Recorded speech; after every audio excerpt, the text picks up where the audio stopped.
Three, two, one. Are we live? Are we back? Are we going? Can you hear us, people? Welcome back to the Rem and Sam podcast, a Sunday edition. We're here jumping on, well, I guess it's third quarter, Panthers, Broncos, but we got the fourth quarter of some NFL action finishing up here, rounding off what has turned out to be a pretty exciting Sunday of football. I got to say, looking at the slate of games headed into the week, I wasn't necessarily thrilled about the matchups. There was a ton of matchups as well, too, with some pretty significant lines, and there are some teams that handled business as well with some of those lines, but overall a pretty entertaining day. We are officially the first ever we do have a first ever in broadcast history, people. The Rem and Sam podcast, we got there. I know you don't necessarily think of us as breaking records, but we got this one. We're the first ever alternate broadcast of an alternate broadcast. We're following along with Red-Zone, so we will be hanging out with the rest of the NFL action. But unlike Red-Zone, we are not working for the NFL. We're not confined to just the NFL. We also got a little NBA going on in the background. We got sports everywhere right now, people. It is that time of the year, the October months, where, I mean, really everything is in effect. And especially if you go, I mean, coming up here, I know we're going to get some weekend NFL games when you start doing like the Saturdays, the Sundays, the Black Fridays. I mean, Black Friday's a little bit later, but right now, especially with the World Series going on, we're in that peak crossover sports cycle. Is there hockey going on right now? Shout out to the hockey people in the chat. I do remember them talking about the start of the season, the puck drop or whatever. And yeah, as we speak, ESPN Plus. Unfortunately for the hockey people, we don't have enough screens to fire up the ESPN Plus and throw on the hockey. Or do we have, the years of interest in hockey to do that either? But the Red Wings are up on the Oilers, 1-0.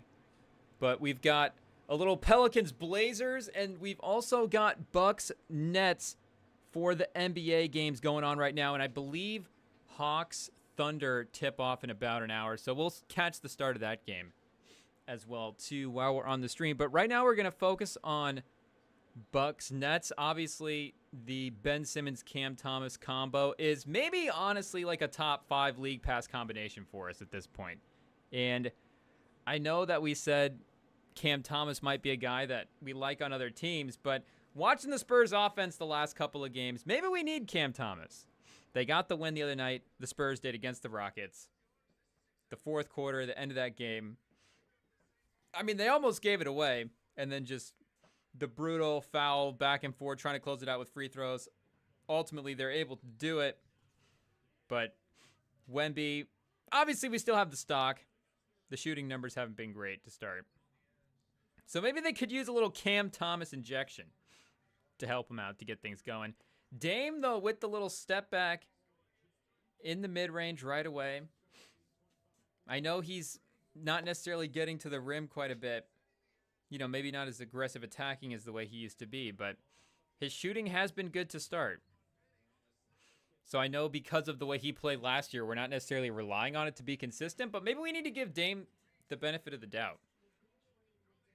What we'd be like. And, they did have that was not a great loss to, who did they lose to the other night? Chicago? We were watching that game. But, if he has a majority run here,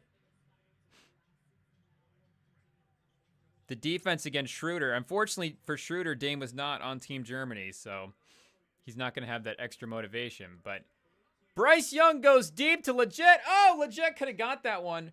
Bryce Young back in the game for Andy Dalton. They said Andy Dalton had a thumb injury, but I was also hearing stuff about, we didn't deep dive the Andy Dalton weekend, but I thought did Andy Dalton get into a car crash, chat? What happened? Was somebody just making jokes? I don't even remember who made that joke, but Andy Dalton is out. Bryce Young is in. And Jaden Daniels is in as well, too. He was questionable. I would say he was doubtful all week with the rib injury. I don't know what his official designation was on the injury report, but again, dealing with that rib injury. And then in like the first 2 or 3 plays in the game, they draw up a QB run for him. I remember he ran early in the game, but I'm pretty sure, chat, remind me, was it a designed run? Or did he end up, maybe he scrambled away? But regardless, he was out there running confidently right away. And he was headed for the sideline, ended up getting out of bounds, avoiding the hit. But he wasn't running to the sideline like an injured player. He was just running in the way you would as a quarterback normally to protect yourself. He still looked like he was not necessarily giving himself the extra precautions you would if you were protecting an injury, which maybe it means he's, it's one of those injuries that's more discomfort or whatever than it is actually impairing his ability to play. And if it is a discomfortable injury, it's like you want to monitor it because you don't want it to get worse and then actually impair your injury to play or impair your ability to play. But with the screen, they're going to get the score.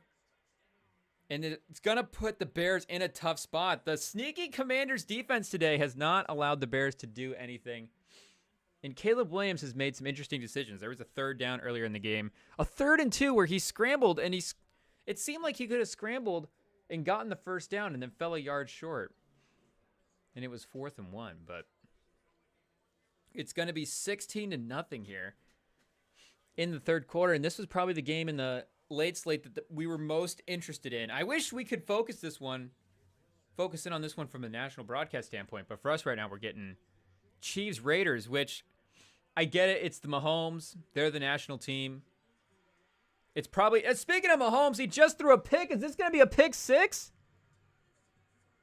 Whoa. Is that Diablo? Who is that? Moyrig? How do you say that guy's name?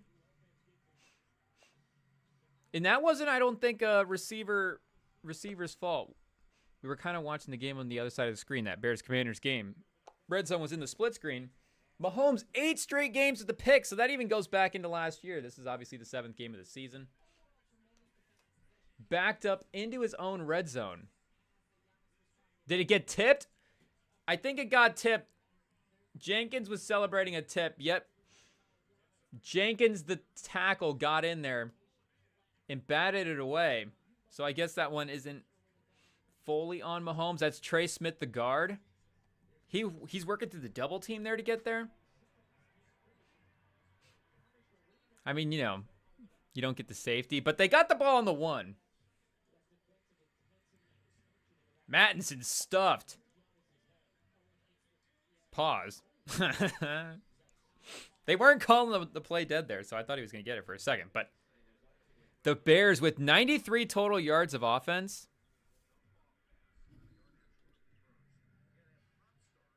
Did they call that back?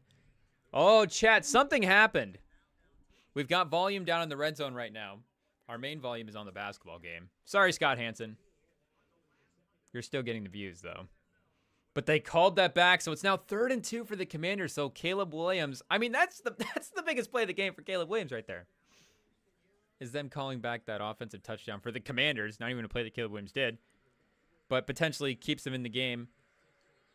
And wow, Mattinson, the Chiefs defense is going to stand within the Raiders got the ball to the half-yard line on that turnover, and the Chiefs are going to make the offensive stand. And Minshew is kind of moving the ball in the first half a little bit as well.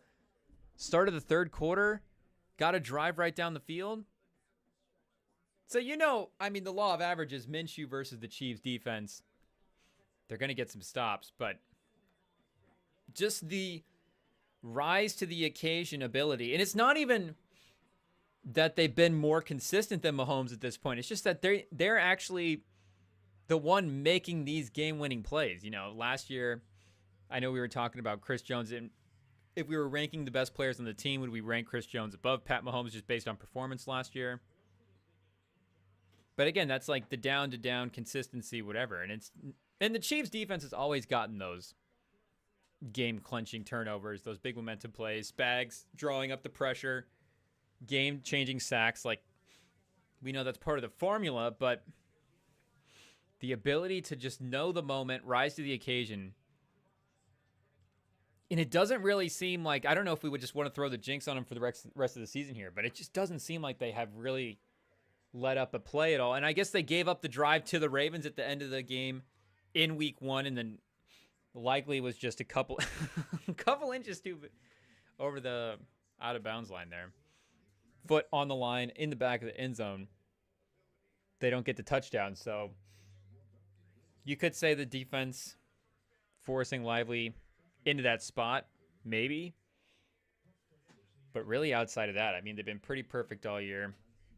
Just incredible. So maybe, are we giving them too much credit for stopping Minshew on the half-yard line? But stopping anybody on the half-yard line, pretty tough. It's like one of those Madden drills.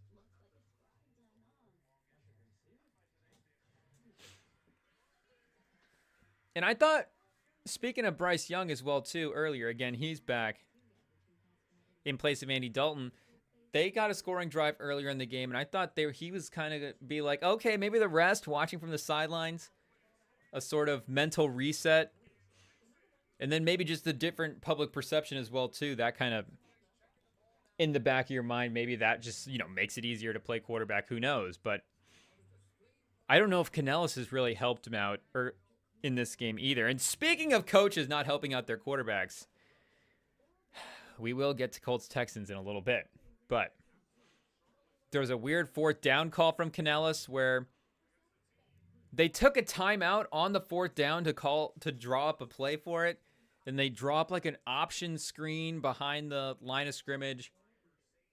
And, Bryce Young, I get maybe he's not necessarily attacking the ball down the field with these deep shots. But it was a 4th and 2. I feel like some of the quick passes today, I mean, that touchdown was a quick slant. And with Leggett out there, his size at receiver, he can get in front of some of these cornerbacks and make a play. It's just like, can you get a play going 2 yards down the field for something? Bryce Young make a play, but just a strange play call, especially after the timeout. Taking extra time to draw that up. But a stacked late slate of games here. I think they've got 5 games in action. So it's a quantity over quality day for the league. But it turned out we got a bunch of close games, including, the Browns. They're calling it one of the biggest upsets of the year. I guess from a gambling standpoint, that is technically probably true. We'll see what that... Was it in the 9.5 range? What did that end up getting to? Okay, on DraftKings on Bleacher Report, it says the spread was Baltimore minus 7.5. So I don't know if if that was the open or the close. My guess is it's the updated information, so it closed at that, but I don't know if it opened at that. And Jameis Winston back not back, but in for Deshaun Watson. But I guess back for Jameis. Not necessarily back for the Browns. And somehow the Browns have like the worst quarterback in the league who's the most scandalous. And I think, has Jameis just turned into the most wholesome quarterback in the league? Do we need to find the quotes of him motivating Deshaun Watson? I'm not going to lie. When I saw those clips around him, and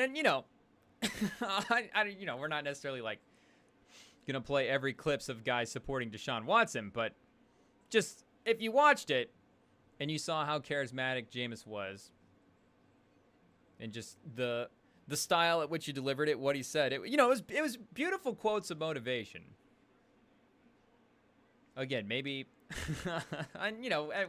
Pastor Jameis, I'm sure he believes in redemption and second chances for everybody, but oh, is Haener in the game for Rattler? Oh, no. A big hit for our Rattler stock. Hopefully it was well, not hopefully, but was there an injury? Concussion? We saw Drake May leave with concussion earlier.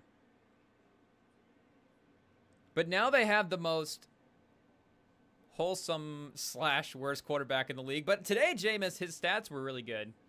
The passing yards, I think he's the league leader in passing yards. At this point, in the third quarter of the late windows, I don't think anybody has done enough to overtake him at like the 300 and almost 40-yard mark.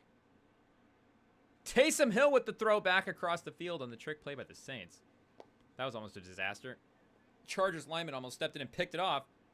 So they put Haener in the game, but they just put him in to run fake plays for Taysom Hill. They clearly don't trust either of their quarterbacks. Just put Taysom Hill in at quarterback. I guess the Saints fans would like that, but they're not in New Orleans, but they're also in SoFi playing the Chargers, so there's probably a ton of Saints fans there. Anyways, you can still pause. Pleasure the Saints fans. There's enough in attendance. And when I went back and looked at the Jameis box score after the game was done, I was like, wait a second. Jameis had 0 picks? Or they showed it on Red Zone. That's what it was. They were showing the the daily leaders on Red Zone, it was like Jameis Winston, 330 some yards and 4 touchdowns and 0 picks. And it was 0 picks, but he definitely had the hedge of protection of the Lord around him today. The man had, what was it? Kyle Hamilton dropped the late interception. Shout out to our guy, Pastor Jameis.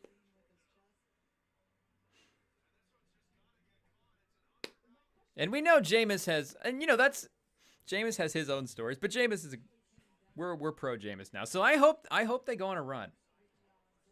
What's their record? Were they 3 wins going into the week? Or are they 3 wins now? But we saw what they did with Flacco last year. And we saw what Flacco did in the Colts offense. You know, the continued level of competency that was there when he was in there. That's not a shot at Richardson. I'm just saying that Flacco still proved that he can run an NFL offense. And yeah, and Cleveland was 2-6. Or were they 1 Did Tankathon update this quickly? It did, yeah. They were 1-6, so now they're 2-6. Incredible. Jameis Winston undefeated as a starter. And they play the Chargers next week.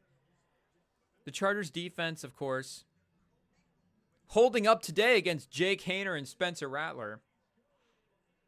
But now with the terrifying Jameis Winston approaching town. And Cleveland back with their first-round pick again this year. Obviously, the Watson trade depleted them of picks, but now they're finally back in the mix. And right now, even with the win, still number 6 overall on Tankathon. When the late games update, you know, seeing what happens here with the Vegas game, New Orleans. We still got New York to go. Carolina as well, too. If they magically make the comeback, and they're 2-6, so I guess they are in range to take a guy, but for this season, I mean, if Jameis is out there and the defense is back, and it's like if the defense can be motivated, and as long as the defense thinks that, like, if they get stops, the offense, it's worth something, and the offense can move the ball. Because that's probably what was starting to happen there with Deshaun, and I know that, well, I think it's still a lot of the same guys from last year, right? Here, let's pull up the Browns starting defense. Obviously, Garrett's still there, but the corners are still there. Emerson and Ward, it's the same cornerback combo. Jeremiah, oh, is it Owusa Kamara Owusa?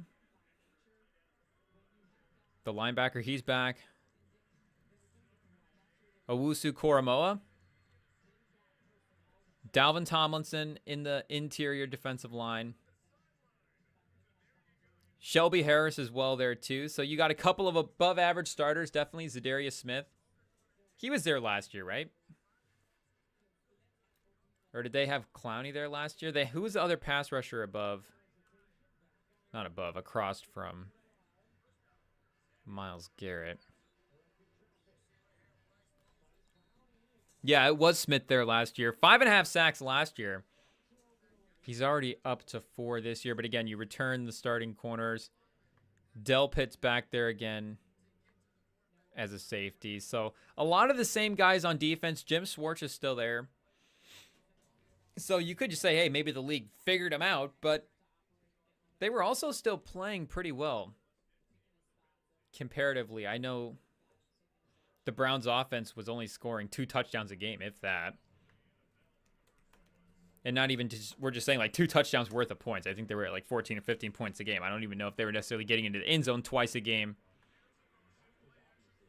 with as poorly as they were moving the ball. But yeah, they're 18th right now in points per game going into the week, 23 points a game. And they still gave up, 20-ish some points in that range. Was it 29-24, the final score? But if they can get remotivated, think that their stops are actually worth something, and Jameis is going to move the ball and put up some points. And maybe you're not dropping the interceptions every week, but Flacco was throwing picks last year as well, too. So I know maybe, does Jameis have the high end, or not the high end, but the other good plays mixed in? the check downs, the low-key plays to keep the ball moving when he's not throwing the interceptions? I don't know, but they know they can survive the interceptions if the ball is moving around. Pause outside of that. So maybe Jameis is the interjection that they need here. And at 2-6 now, it is still a pretty long shot at the playoffs. But right now, Indy's still in the playoff mix, according to Tank Thong. And again, after this late slate of games, we'll see what happens. But I don't think anybody else is in the AFC is really on their heels. I guess the Chargers could be 4-3 after today, are really looking like it. Cincinnati is 3-5 after the win. So with Indy at 4-4, I mean, they could have the same record next time Indy plays, but then it's Vegas and then Cleveland, then Jacksonville, then you start getting Jets page, bottom of the AFC here. So it's like, they would really need to rip off a bunch of games if playoffs is going to be anything that's going to happen. And I guess that's not probably going to happen for Cleveland, but I don't even know. Is Jameis even in position to get a starting job? Maybe he's in position to get the Cleveland starting job. But if you're not going to, even still, a paying of rookie quarterback, I get it's still more than maybe what you're paying Jameis at this point. Oh, was that an interception for Surtain? Oh, he just said another interception, but I think it was for Surtain on the season, not for Bryce Young in this game. You know what? That's improvement for Bryce Young. Are we in the second half and he threw his first pick? He's making strides, people. He started the season. He threw a pick on the first play of the game. And now, deep into the third quarter, it took him a while to finally turn the ball over. Mahomes has a pick at this point that was almost a pick six before Bryce Young threw a pick. So, Bryce Young, don't get worried yet. The greatest quarterback in history. Jameis with 334 yards. They're just so in the passing leaders on the day. One of 4 quarterbacks to get over the 400-yard mark. Again, it hasn't been impressive a lot this season. So, the takeaway is going to be, I think, for a lot of people, just what we were saying with, maybe look what the Browns, can they be a feisty team with Jameis in there and with some offense that can kind of do something. But if anything, it really speaks to the Ravens' pass defense. The numbers on them have not been great this season. And I know we continue to at least stand up for the talent in the secondary, which I don't know why anybody wouldn't do, especially with Hamilton. But again, Hamilton had a huge drop today for the interception that would have won them the game. And then the very next play, I forget exactly who was responsible for Tillman getting free back there, but I still believe with the talent that they have, they're going to be okay in big moments. And do the Ravens have a little bit of play down to the competition-y? Because again, they lost to the Chiefs in week 1, but their other 2 losses have been to Gardner Minshew and now Jameis Winston. So in some ways, that can be a little bit encouraging when they're beating all the other top teams and then playing down to the competitions. I guess, Armour Davis and Stevens right now as the starting corner is not necessarily your top cornerback combo in the league. But still, strong safety play. Nate Wiggins, just in terms of, maybe he's a next year kind of guy. But I still think he can be an impactful guy in December at the end of the year. The Ravens are going to win enough games. They needed Nate Wiggins to have 5 good games at the end of the year. 3 good playoff games, and then 2 games at the end of the regular season to give him some confidence going into the playoffs, to make him feel a little bit better. But the Chargers are now in the red zone and can kind of put the game away here a little bit. They're up by 1 full score. They're up by 8 points. So a 2-point conversion would be necessary for the Chargers to tie the game at this point. The Chargers could go up by real 2 scores. And the Bucs are kind of in a football score-ish game here in the first quarter with the Nets. It's 17-23.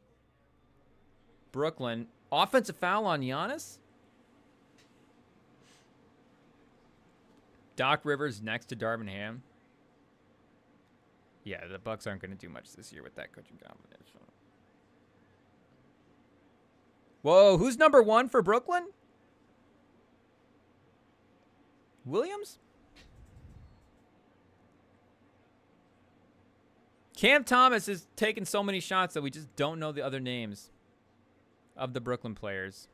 Taurean Prince, though, not afraid to take threes.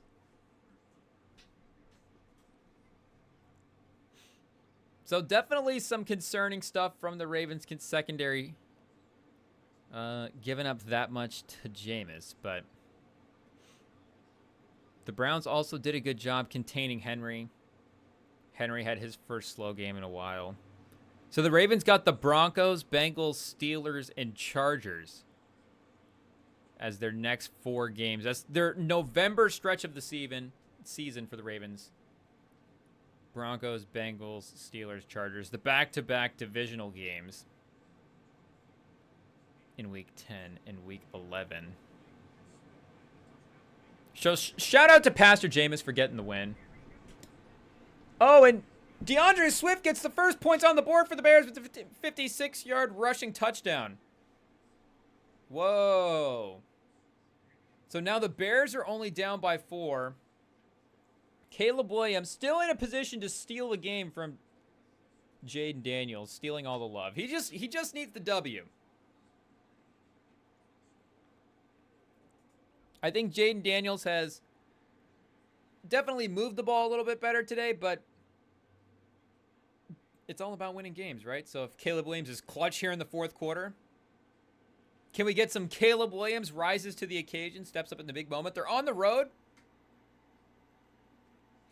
Weirdly enough, you know, they might be in the tougher spot, not just because they're on the road, but because they didn't know which quarterback they were going to be game planning for. I know it's a defensive thing, but still, for the mentality of the team. The Raiders with the big 3rd and goal stop.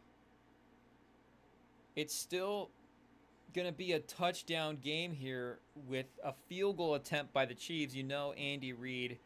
Well, they're going to be at the 2-yard line here. Will Andy Reid get aggressive? Oh, what happened? Fumble out of the end zone? No, fumble out of the 1. Advance the ball a little bit further. They're going to have the ball right on the goal line. Andy Reid might go for this one. Again, it would be a touchdown game, but they're so close. Oh, Andy Reid. This is the one time maybe not being conservative. I mean, just have some fun, Reid. Is he taking the undefeated thing a little too seriously? Oh, no, they moved the ball back. I gotcha. Okay, Andy Reid making the smart play, settling for the points. The Ravens or the Chiefs are going to be undefeated. It's just incredible. And just shows you again that no fear factor that Sam was talking about.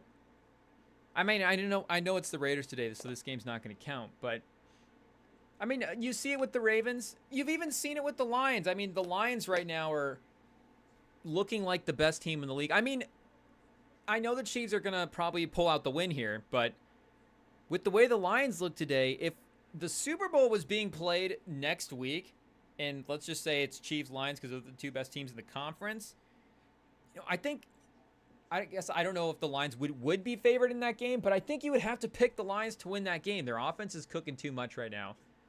And Goff, the way they can matriculate the ball down the field, and I know this was brought up last year in their playoff run, but they're just set up perfectly to take on Spags' defense, the toughness that they have with the run game. But again, just that short pass game with Goff, where they don't necessarily need the long play designs. Because Spags is so good at dialing up pressure, I think the Lions with the quick pass game can be a good team to counter that. But their offense is playing too good right now. And the Hutch defensive thing, you know, the Titans offense is not necessarily the offense to judge that against, but it's playing good enough where it's still Mahomes and, you know, in the hypothetical Super Bowl, you still go, well, you're probably going to end up picking Mahomes. Shout out to the Saints for holding the Chargers to a field goal in the red zone. So still a 2-score game, but much more manageable for our guy Jake Haener. Maybe we don't want the Saints to win this game. We are hoping Spencer Rattler Was he going to get another opportunity? I don't know. Is he going to start talking like those old high school Spencer Rattler clips?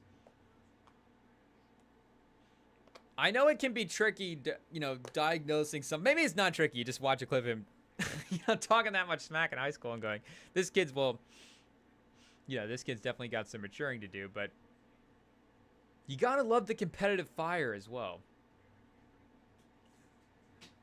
And unfortunately, he was talking smack and maybe not necessarily making the, the throws. And I think there's a way to elevate the competition, especially your own guys, without cutting them down. And yeah, they just showed a replay of that last play for the Ravens-Browns. Lamar was so good on that last play, avoiding pressure, which, I mean, the Colts just definitely failed at. I don't know when we'll get to the Colts. Whenever I'm emotionally ready to address what's happening with the season. It's very tense right now in Colts Kingdom. I don't think it's dramatic. I don't think there's going to be riots in the street and mutinies and things like that. But Steichen, people are I think Colts fans are going to start giving him the side eye.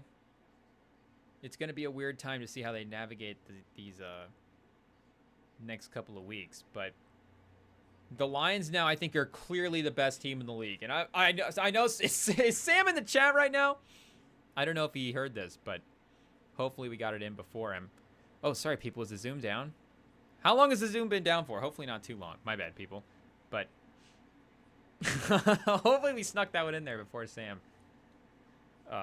is able to hear that, because the Chiefs being undefeated and the confidence that we have with them in the playoffs and with Mahomes, they still have to be number one. But, I mean, the Lions' run game right now is too dominant. And I don't know if Goff is going to start getting legitimate MVP talks this year. And he's playing magnificent. I mean, the stats from him over the last couple of games, obviously the efficiency has been there. But Gibbs as well, too, has elevated over the last couple of games. I know he made some big plays with Montgomery out last week.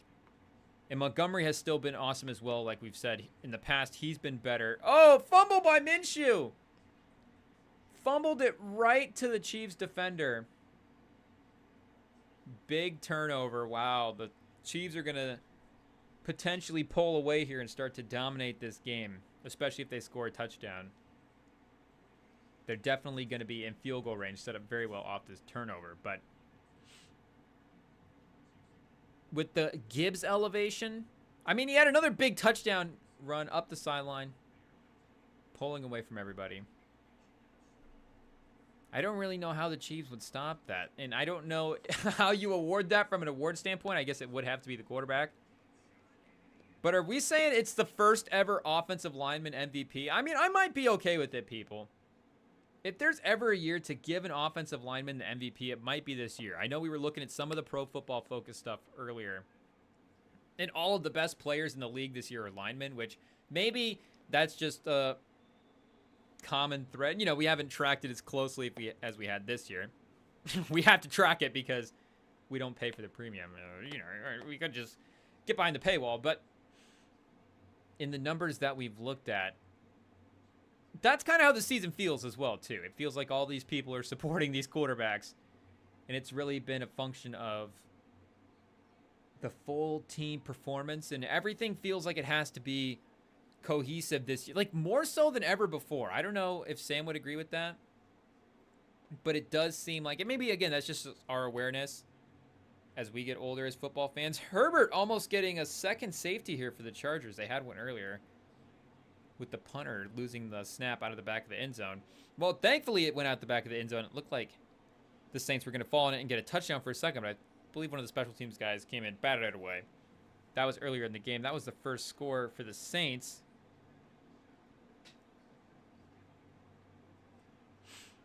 But between the Chiefs and the Lions, I just think I'm more confident in the Lions team. And I guess the Chiefs do have that cohesion that we were talking about. But even with the play calling, because we've seen the influx of talent from all these different positions. And I get there's some areas where, you know, it seems like the tight end spots or whatever, you get like a Brock Bowers. And you're like, okay, we clearly have one of the better guys. But there's just a lot of receivers in the league right now. The run games are able to be schemed up in a way where, and even with the rule changes, just the way the game is played, there is a way to just put up a certain amount of points on the board as we sit here and watch the Commanders, go back to forth in a sloppy game. And it's 7-12, but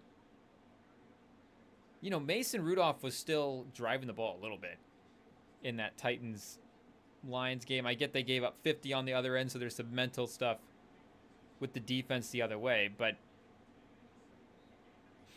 again, you watch, like, with what's going on in Indy with Steichen and with Richardson, it just feels like where you would have even like, obviously having an all-time great quarterback is going to make up for a lot of stuff. But it just felt like having a good quarterback was so much more important. And I guess it is now, like maybe it's tough to say because, again, the gap between Mahomes and the second best guy, it's like just that mental confidence. It feels like, well, yeah, maybe you have to have the whole team just absolutely working in perfect sync. So maybe that's what it is. It just is Mahomes and the Chiefs have just warped everybody's brain. And the Bears defense get the block. The block on the field goal, stopping the Commanders. It's still a 4-point game. I mean, Caleb Williams just gifting an opportunity here to just get the win, get the confidence storylines for Bears fans. Because, Drake May is starting to look good as well, too. So this QB clash is really shaping up to be something special. But, special is interesting. Is it going to be like the 83 or the 84 class, whatever, where you got like Elway and, you get like a couple of Hall of Famers and a couple of all-time great guys. Like, Jaden Daniels is certainly putting up the stats this year, but it just seems like all these guys, like we're saying, can be productive NFL starters.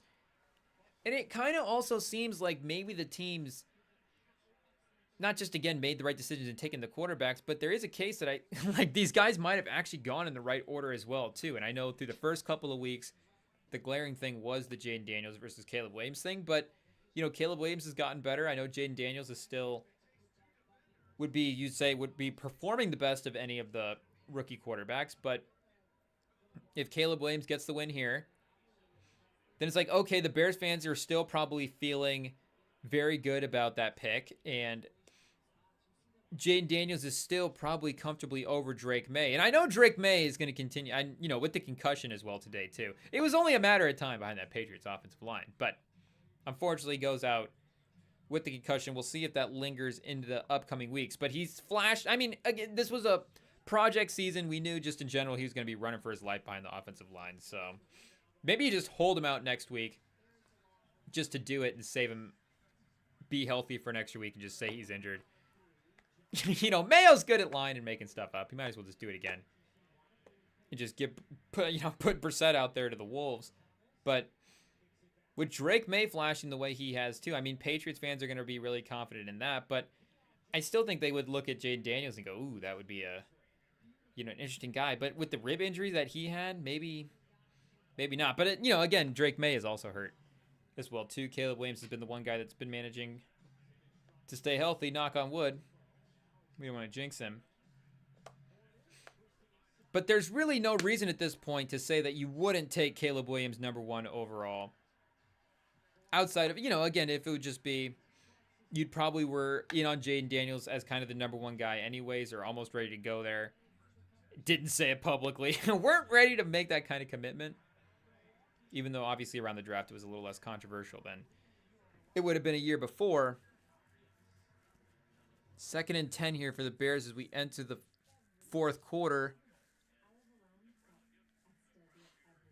And been able to get to him a little bit. I know the time in the pocket's probably a little high for Caleb Williams. It can tend to be. But the rush has been getting him there. And the Bears have the 2nd best scoring margin in the 4th quarter. Caleb Williams already clutch. He doesn't even need this game to win that category. Oh, setting up the screen doesn't go anywhere. On 2nd and 10, Caleb Williams throwing the ball away. Kind of a smart play by him there. Oh, Hayner throws one off the hands of the receiver. The problem with putting Hainer in is he's kind of looked decent in the preseason. That was right off Kamara's hands, too. Kamara had a couple of drops for Spencer Rattler, I think, going back. If we check the tape, I think there was a couple of drops. But Hainer is... I mean, nobody is as confident as Spencer Rattler, but Hainer's definitely going to make the easier passes more often than not. So just that simplicity that Hainer brings to the offense, I feel like if the Saints were able to give that a shot, that's probably why they started with Rattler, too, because they were like, just in the chance that this guy, we drafted him, so it's just on the chance that worked out, we might as well see what we have. But I think if they were just going based on the preseason anyways, and Rattler had a good preseason, but wasn't Hainer like first team all preseason? I don't know. Who does that? Sporting News? One of the blogs has to do a first team all preseason. I bet Hainer was in the mix. I don't really remember. Unfortunately, don't remember much of the preseason hype at this point in the season. A fake field goal attempt by the Broncos? It goes nowhere. They're up 28-7, so you might as well take a chance. Did he kick the ball to the tight end? I mean, that's kind of... I don't think I've ever seen that before. It's, again, 28-7. You might as well try something. Sean Payton, ever creative. He tells the kicker to just scoop kick it a little tiny bit right to the tight end as he runs across the formation. That'll be the pass. And then he'll be wide open to get the 8 yards. Maybe run that on like a 4th and 2, a 4th and 3. Because he did it. He picked up like 4 or 5 yards in that play. But 4th and 8 is a little rich for a fake field goal attempt, I think. Mahomes on 3rd and 2, scrambling. Kelsey. And today is what? National Tight End Day, right? They keep saying that on Red Zone. They keep pointing that out on the broadcast. And I don't know if that's what it is on the calendar, but I think that's what it has been in terms of production. I think the tight ends have been the best players in the day in terms of fantasy, slash the stats. Let's check Sleeper here and see what we've got. Because, again, we had some good receiver performances and some good running back performances, but I think the tight end position might have been a little more consistent this week. Did we have more 100 yards tight end in the early games than we did receivers, potentially?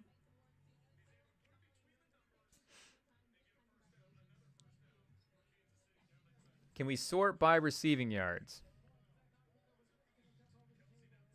I think we can. Okay, there was quite a few guys here with 100 yards. So I guess you got to let the day play out. These guys are doing really well. But Ridley led the receiver day with 22 points. Jefferson on Thursday had 19. Zay Flowers with 18. Thank goodness Zay Flowers had a good day. Our boy Puka Nacua with 18 as well, too.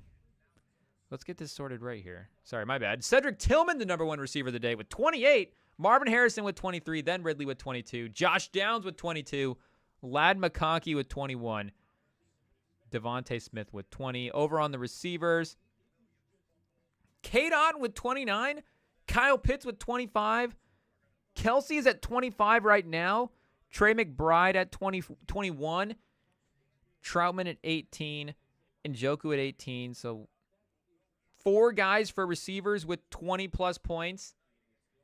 And for the tight end, or 4 tight ends, sorry, with 20-plus points. And for the receivers, 1, 2, 3, 8 receivers with 21 points. So, doubled them up there a little bit. The receivers are still #1, but I feel like for percentages, 4 tight ends is a bigger percentage of tight ends, and I think 8 receivers is a receivers. So you could say the tight ends are still winning the day. And just overall, a bunch of really good performances. Njoku with 17. Troutman with 18. Tucker Kraft with 16. I mean, how many guys scored? Dalton Kincaid's at 13 right now. Dalton Kincaid is the tight end 12. We got 12 tight ends right now with 13-plus points. That's enough for everybody in a 12-man league to have somebody and somebody in their flex. I can't believe Zay Flowers actually finished with 18. That's going to put me in a decent spot. Oh, no, it's not. I'm still getting killed from the receiver position. Michael Pittman Jr. We should have subbed him out for Puka Nacua, people. That's going to be the one to bite us at the end of the day. And I think, okay, as it stands right now, oh, and we left Mostert on the bench. Dobbins is at 14 and Chase Brown is at 11, so it's not, we left 5 points there between Mostert and Chase Brown.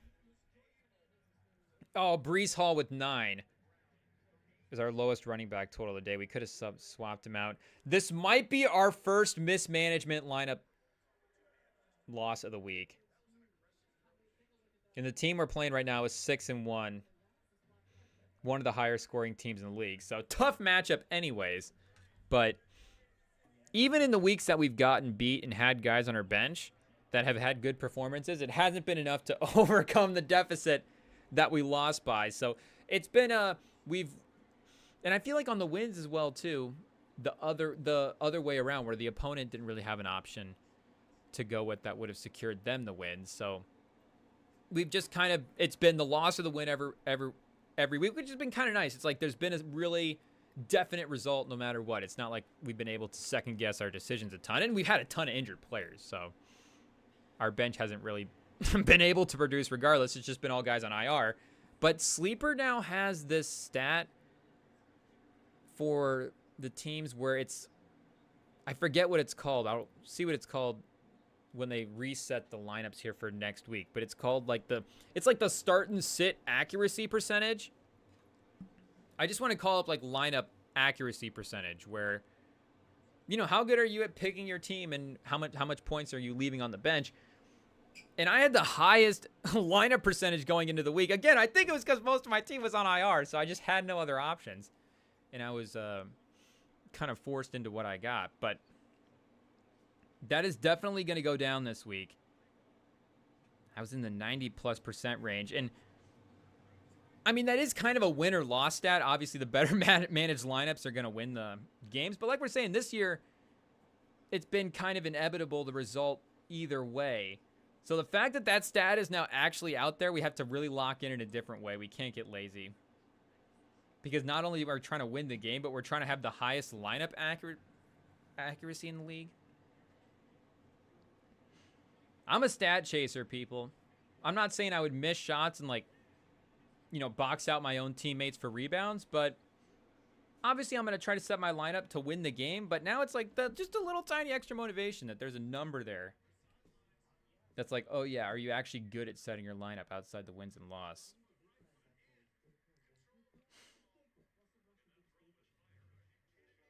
Because I do think that is important too, where sometimes you get just teams that have really great luck with low scoring weeks. You track the points and for against, obviously, in most leagues, and that comes down as a big tiebreaker.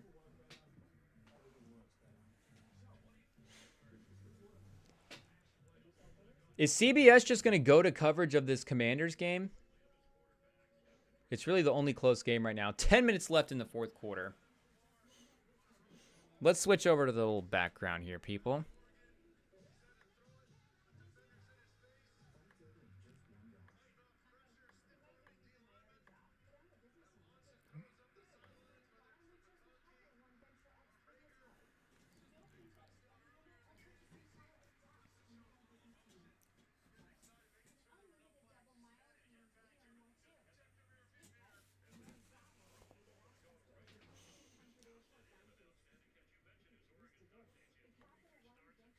There we are. Okay. Set back up. Officially in a watch party mode. And look at that. IT. Perfect timing. We got Bears Commanders up in the background as well, too. 10:28 left on the screen. I think we're a little behind that on the red zone.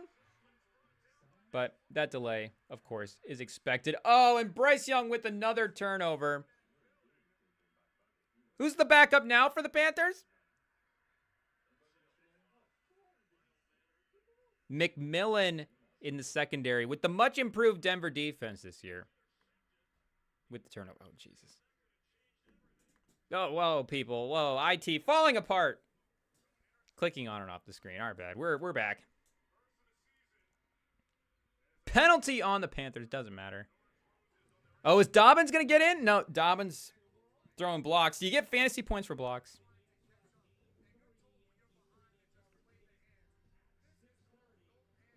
Josh Palmer had probably his longest reception of the day. Oh, it's off the defender. It's off both people. It's off the receiver and the defender. Redemption time for Herbert on a 3rd and 7.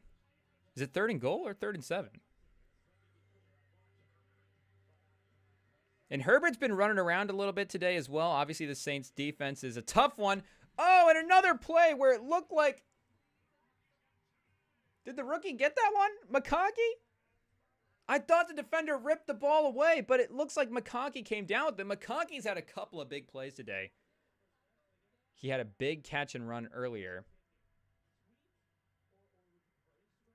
And Palmer as well, too. We've been waiting for him. He's been the one guy on our fantasy bench that has not been hurt, that's been able to produce points. And again, his production is a big reason why we've been accurate with our lineup choices, because he has not killed us in any of these weeks, which, you know, again, as a fantasy owner, you want to make the right decision, but you are also okay every now and then having a big performance, confirming that it's good to have your guy. Like Mostert, yeah, we would be nice to have the extra, 8 or 9 points or whatever the difference would be between our lowest RB. But, he's had a couple of good weeks now. So it's the good run for Mostert already passed, potentially. But also it's like, okay, now we got another guy in the rotation here that we can potentially work in. I don't know if he's actually going to get the seat over Breece Hall. But he did outscore Chase Brown. So that spot could be up for debate as well. And the Bears might just have to fully commit to the run here. Caleb Williams can't move the ball. There's 10 minutes left. Swift's had a couple of big run plays. Swift hurdling the defender. Whoa, the play of the day for Smith. And you love a hurdle where you can keep running afterwards. He lands and he gets tackled right away, but he still gets 4 or 5 steps in after the hurdle. Wow, clean too. And obviously the guy going low is a big reason you're going to hurdle him, but he was really going more like waist and rib cage. A lot of times, it's guys diving down at the ankles. That was a mid-level dive. And really brought his legs up on that hurdle more than you see as well, too. A real hurdle. Wow. DeAndre Swift. Does he have a track background? I think he might. Almost 100 rush yards here in the second half alone. 1st and 10. They're going to try Caleb Williams' pass. He drops back. He got it out quick. Network error, people. Okay, give us a second. Sorry, our red zone's down. Scott Hansen, did he step on a wire?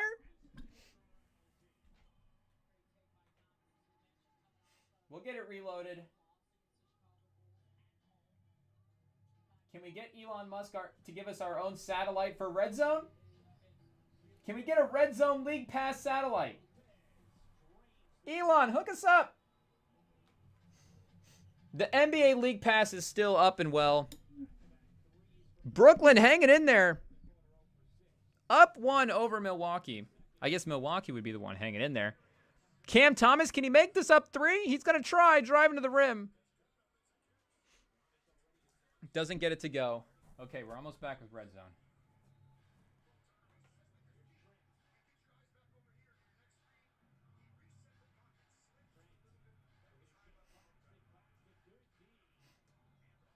Gardner Minshew's having network difficulties too.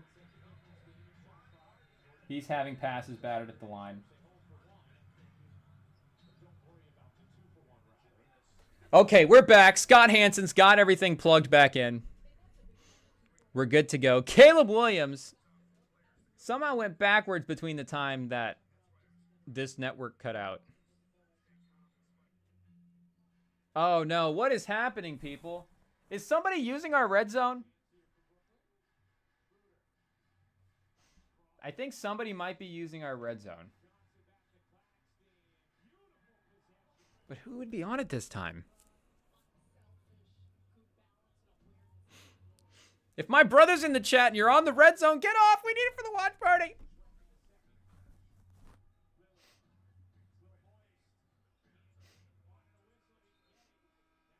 Tell this guy in the chat to get his own Red Zone account. No, we love sharing the Red Zone, but sometimes you can get away with multiple screens as well. We don't want to snitch. Don't update. Don't fix the bug, Red Zone. Okay, DJ Moore down with injury.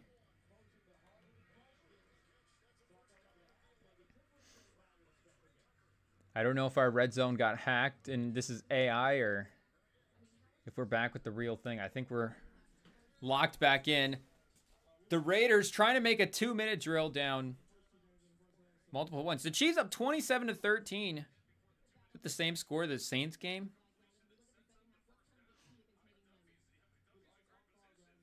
Is that Tucker? Trey Tucker, a little slot receiver for the Raiders, beating Duffy on the slant route. He's made a couple of good plays today. He had another one where he stayed in bounds, almost running up the sidelines on the way he was able to shift his momentum and keep balance. I thought was really impressive. Minshew's been running for his life today.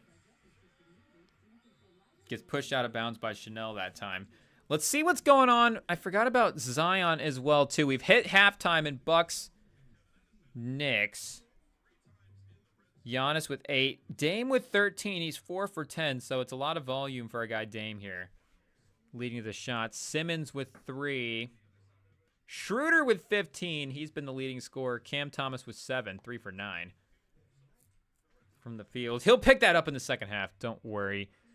Thunder and Hawks have now tipped off as well, too. That game has just started. The Hawks are leading the game, and that'll be a fun matchup, just the size that the Hawks have. That's a switchable team. They'll be able to match up well with the Thunder, and some receiver named Turner just gets a one-on-one touchdown for the Raiders. DJ Turner. Oh, our guy DJ Turner. Shout out. 11-yard reception. We don't recognize him in a Raiders uniform, but he scores there. And the Pelicans down at half to the Blazers. Is Simons going off?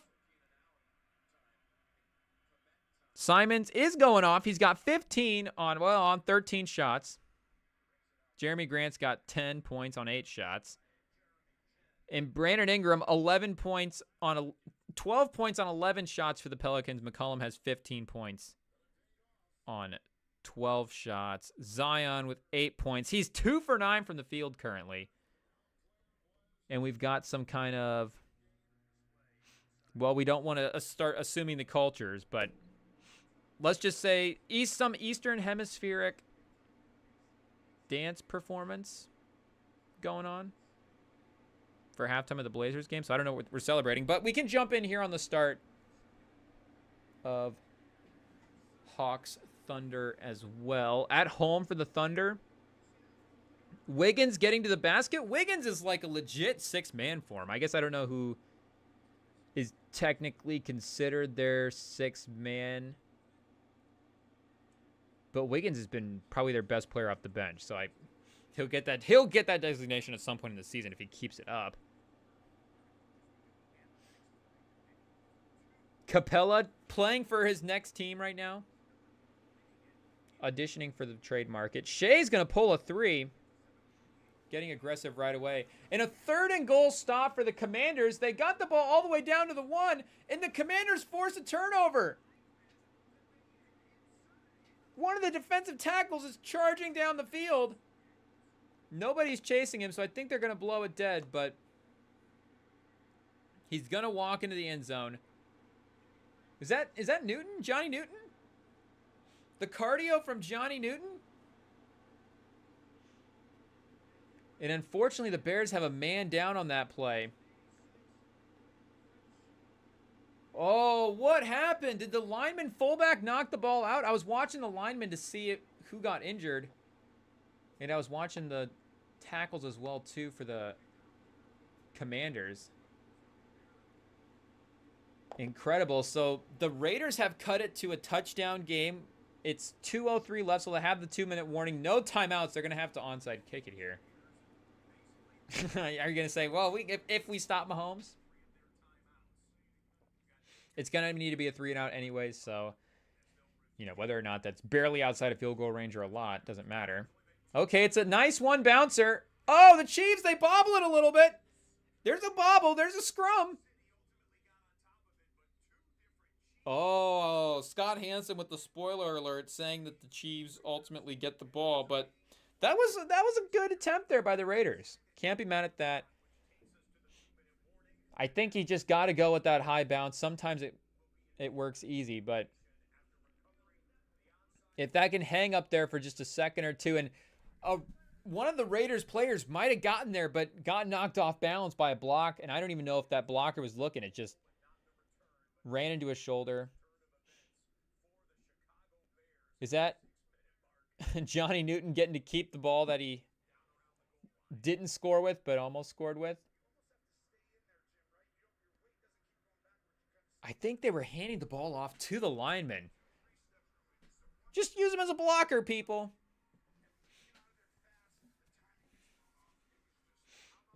Use his size to his advantage. And he's a lineman. This man's not Refrigerator Perry. Only Refrigerator Perry can get the ball on the goal line if you're a Chicago lineman. People in the chat know what I'm talking about. Bears fans. They'll appreciate the Fridge Perry shout out. Shout out to Fridge. Is the Fridge still with us? I don't know if we want to look this up live and bum everybody out, but Fridge Perry. Has anybody ever just Googled Fridge Perry? Usually it's William Perry, Refrigerator Perry. William Refrigerator Perry. Fridge Perry. Okay, we've got a born in 62. I think that's it. Yeah, William Perry, born in 62, 61 years old. Shout out Fridge Perry. Our guy not happy with that Bears turnover. Fridge Perry, if you're in the chat, call in, brother. We're huge fans. Is Fridge Perry on the gram? Do we need a DM Fridge Perry?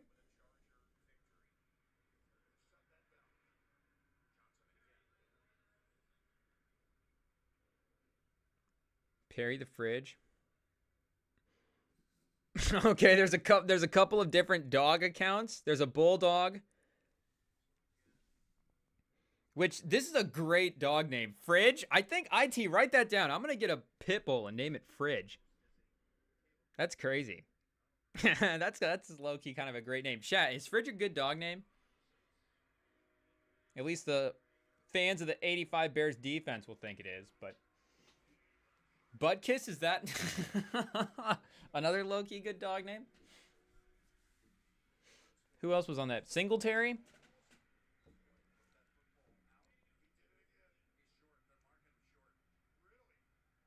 Daniels continues to run around despite the rib injury. They're giving him ice and heat packs in the timeouts as well, too.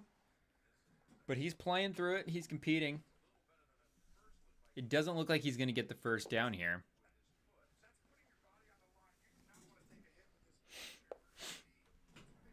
Dallas and San Francisco up tonight in the Sunday night action, but we've got the Chargers up 26-8. That game final. Yep, that game just went zeros on the clock. Thank goodness that game is over. The torture is done. We don't have to watch a Dennis Allen-led team anymore. 2 minutes left until the Panthers are finally off our TVs as well. The Bills go final over the Seahawks, 31-10. Josh Allen threw his first pick of the season today. Geno, 10 points, 21 for 29 for 215. And he was, a real professional cornerback today. Geno's been good this year. I really like the Geno season. Is Geno going to pull the LeBron and be able to play with his younger cousin? LeBron was able to play so long now. He's throwing down dunks with his son in the game. And Geno's can he hang in there a couple more years to play with his younger cousin?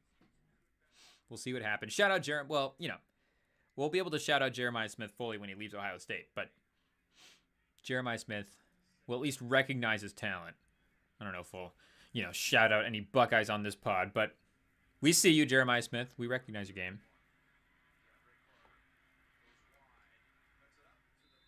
7-12, 4 minutes and 20 seconds left.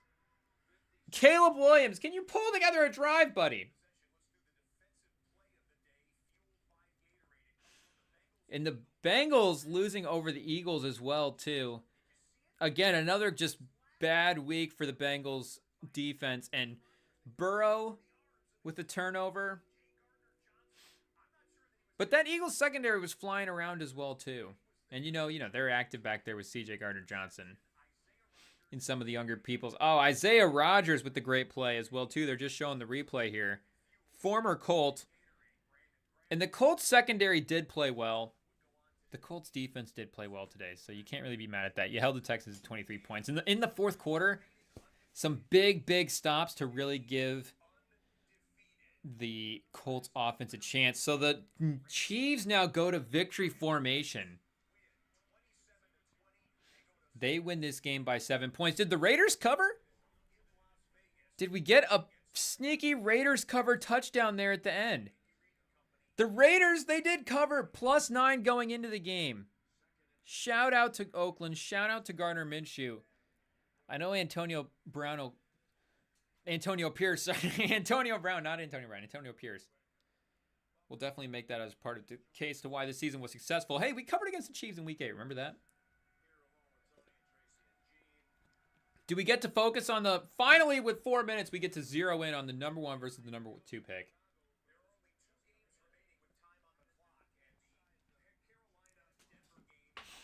Oh, so now, okay, I guess CBS is just going to go to this game. So sorry, people. Let's switch the coverage. Shout out Scott Hansen. Shout out Red Zone. It's been another amazing day. Our Paramount Plus link just takes us straight to Get Rich, Die Trying. But we need to find the games. I think we're going to get some alt coverage here of... Yeah, here we go. The number 1 versus the number 2 pick in the draft.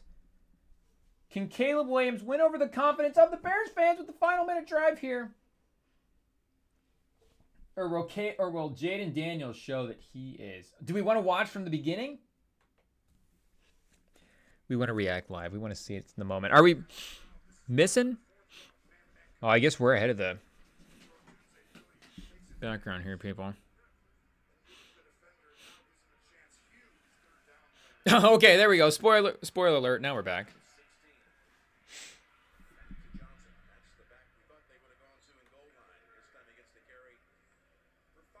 So they're not running plays to the lineman anymore at this point in the game.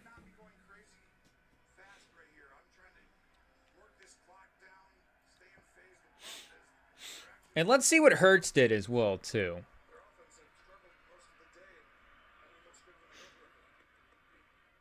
Our guy Jalen Hurts beating Joe Burrow. Revenge for the Heisman Trophy. And there we go. Caleb Williams stepping up. 16 of 20 for our guy Hurts. A big Barkley day. 22 carries. 10 carries for Hurts as well, too. 5 for Gainwell and 2 for Shipley. So we're over 30 carries here. Almost 40 rush attempts. Am I reading this right, chat? 32 plus 7 is 39 rush attempts for the Philadelphia Eagles. Not necessarily a ton of rush here. 161 to the Bengals 58, but Barkley once again. I think a sneaky, well, he's not going to be an MVP, but an MVP of the Eagles are 5-2. It's unbelievable. Sirianni, I don't know what you do with him at this point. Was just taking timeouts way too soon at the end of the games. End of the halves. Doesn't really know what's going on, but does get the 20-point win versus Cincinnati today. And Quinnen Williams goes down in the Jets game. I know we mentioned Drake May goes down earlier, but they went injury for injury. The Patriots lost their quarterback, and then Quinnen Williams goes down, and the Patriots move the ball right down the field. Brissett's like, well, now I'm actually not going to get pummeled. They go down, score the game-winning touchdown. And the LSU guy, Keyshawn Booty, made a couple of nice plays. Some nice booty for the Pats. Running around. But again, if you're a Pats fan, you've got to be incredibly impressed with Drake May. Is he the sneaky, would he be the sneaky redraft #1 guy over Daniels at this point? I don't know what it is, but, and Daniels has been absolutely incredible, but the Drake May, there was like a giddiness to that Patriots sideline. Like that first touchdown drive, the way the offensive coordinator and the coach were celebrating and like hugging each other, it's like, okay, you shouldn't be this excited about the first touchdown of the game, but it's like, oh man, it's actually working. Like this guy, we can actually call a play for him and it works. And not that, you know, it was necessarily the coaching wasn't necessarily scot-free there with their play calling, what they were giving the players, but just how happy Drake May has made the organization. And Jaden Daniels has done that, but also, you know, we saw Mariota be able to go in and at least do something in the Commanders' offense. It's like Cliff Kingsbury and Dan Quinn have set up some competence there for the Commanders that maybe the other quarterbacks don't have. And to see Drake May succeed in that system, that might be the worst one of all. Like, I don't know if he is... I don't know necessarily how to compare his start to Caleb Williams' start. But and the offensive line was not necessarily playing well as well, too, for the Bears to start the season. But it does feel like the start for Drake May's couple of games were, you know, better than Caleb's anyways. And I know, again, Jaden Daniels still has the best start amongst all of them.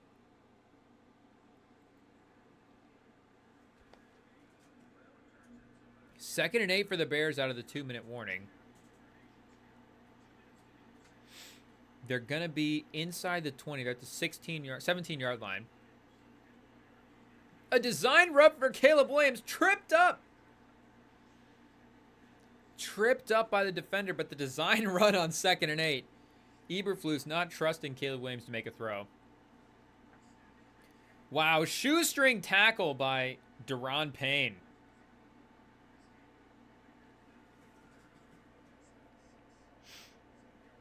In the Hawks, managing to keep a lead over the Thunder as well, too. We were talking to our guy, Billy Bucks, the other day. We asked him if, you know, like, is this the year for the Thunder? You know, are you guys going to be the title team? You're getting the hype right now. And he was saying that he doesn't think they're quite have enough yet. And maybe that is just experience. Maybe that is just the amount that they will get better from this point to the end of the season. That increases what he needs to see, but something is not quite there for this Thunder team yet, where he's ready to say, okay, yeah, now we are the top dog in the Western Conference. Maybe he just needs to, and we asked him that before the Nuggets played the Clippers the other night and lost, so maybe he just needs to see the Nuggets lose a couple more games.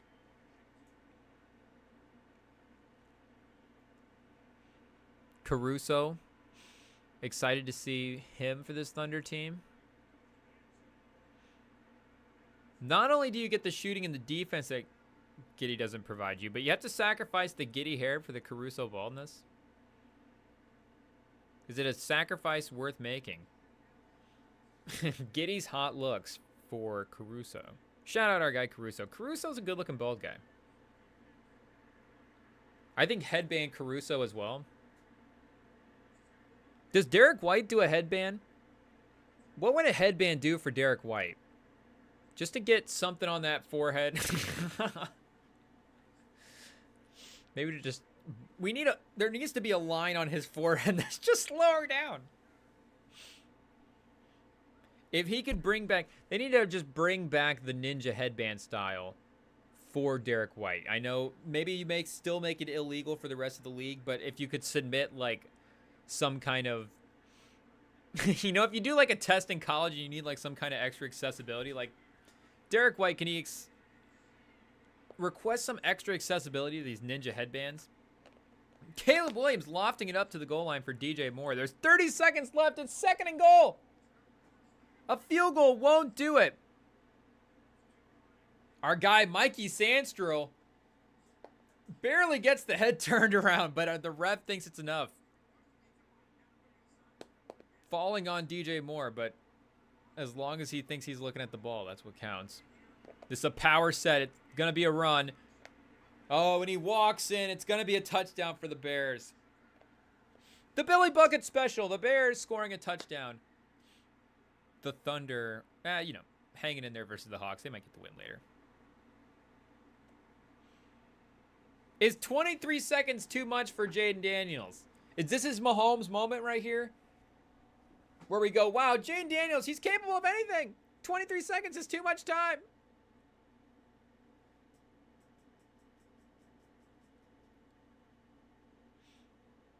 Whoa, 2-point conversion. The ESPN is ahead of us right now on the Paramount Plus stream. A 2-point conversion. I guess that would make it a 3-point game. Makes sense. Versus a 2. Eberflus, he finally learned how to read the analytics.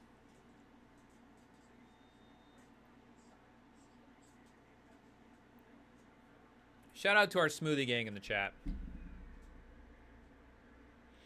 Okay, what's up, chat? You've got a full PPR, down 5, going against Debo.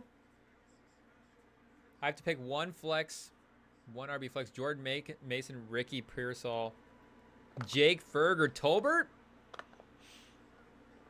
You got to go Jordan Mason, right? Ricky Pearsall? Ferg? We're obviously not going Tolbert. Shout out to our guy Tolbert. We have a lot of Tolbert stock for the on-field stuff, but for fantasy purposes in this squad, I don't know if you can go Tolbert. I think you got to go with the Niners starting running back against this Cowboys defense. No Micah Parsons. And I know even Jawan Jennings still out for the Niners too, so we know they're down bad at receiver. Pearsall's going to get that look just from the fact that he's going to be out there, but Purdy as well. We saw there were some connection issues last week at the end of that game. Some of those turnovers were, just seemed like him and the receiver were not on the same page. Ronnie Bell. Was it Ronnie Bell that he had just like a really weird route against? Ran something way off and Purdy overthrew him. There was a pick there. So we know Mason's reliant on the Shanahan scheme, the Niners offensive line, and against that Cowboys defense. And obviously, Mason. What is he on the season right now for running backs? I am curious. I haven't looked at that in a second. Where's Mason rank for the season on running backs? And it's going to be a little skewed, obviously, him having not played versus the performances that we've had. So let's go average. Average points in the season. Our guy Jordan Mason. Okay, at 14 a game, he's in the top 20. 8, 9, and 8 over the last couple of weeks. Okay, I see why you're concerned. 14 carries, 9 carries, and 14. But I think the Dallas defense, you have to take that bet. They've been a sieve. And it was KC last week. Not only just the best defense, but like we were saying earlier, the best situational defense. They know what they had to take out, especially after the injuries go down as well. And has Mason been healthy? There's not been any injury report stuff for Jordan Mason over the last couple of weeks. I think the sneaky one on this would honestly be Ferg. So wait, are you picking one flex and one RB? Or just one in general? Because if you're picking one flex and one RB, well, there's only one RB on this list, but if it's between Pearsall, Ferguson, and Tolbert, you probably got to go Ferguson. Plus, isn't he dating one of the how do you say their names? Cavender? One of the Cavender twins? So if Tolbert gets a famous girlfriend that we don't know about, then you can put him in your lineup, but as of right now, at least Ferg's going to get more Snapchat points. One flex, Ferg, Tolbert. Yeah, I guess Pearsall, that could be fun just to get in on the Pearsall start if he were to have a big night tonight. Is he slated to be an actual starter? Let's check the lineup here on PFF. Chris Connolly is back? I always like Chris Connolly. Shout out. Debo's still in there as well. Yeah, I mean, Ferguson. No, Ferg's not boring. Ferg's living a fun life on Snapchat. So yeah, I think Jake Ferguson. Shout out. We want to model our game on and off the field after Jake Ferguson. 2 seconds left. We've gotten sidetracked. Where are the Commanders at on the field here? And you're down 5? Going against Debo with 2 players. 2-1 is not bad down 5 either. If they just run their whole offense through Debo and he's the outscores you by himself, that's tough luck. But if you outpace him with Mason. Okay, Commander's Hail Mary attempt. Oh, it's going to be at the long pass. He's not going to get this. This is unfortunate. But at least he's going to get the pass off, unlike Anthony Richardson at the end of the game. Whoa, the rocket for Jaden Daniels. He got it there. Whoa, Jaden Daniels. I take it back, folks. Jaden Daniels with the Hail Mary. Noah Brown on the deflection catch for the touchdown.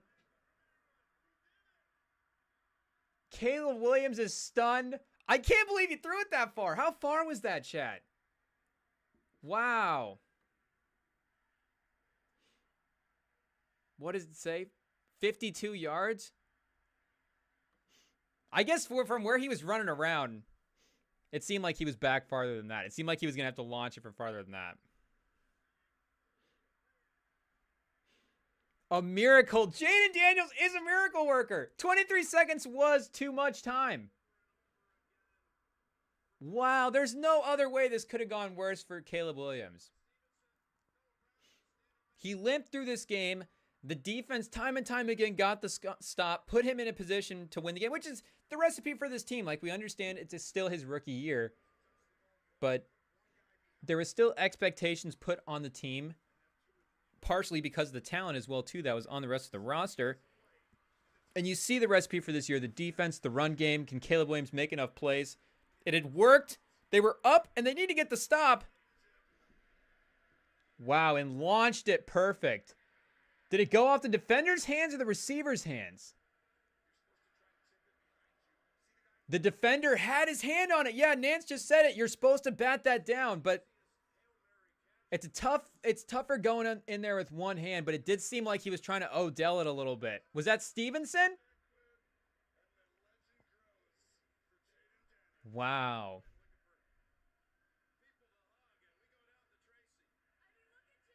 The interview with Jaden Daniels. Let's see what he says, chap. He's cool. He's calm. He's collected. He probably can't celebrate too hard because the rib injury is probably hard to laugh. His first passing touchdown of the game.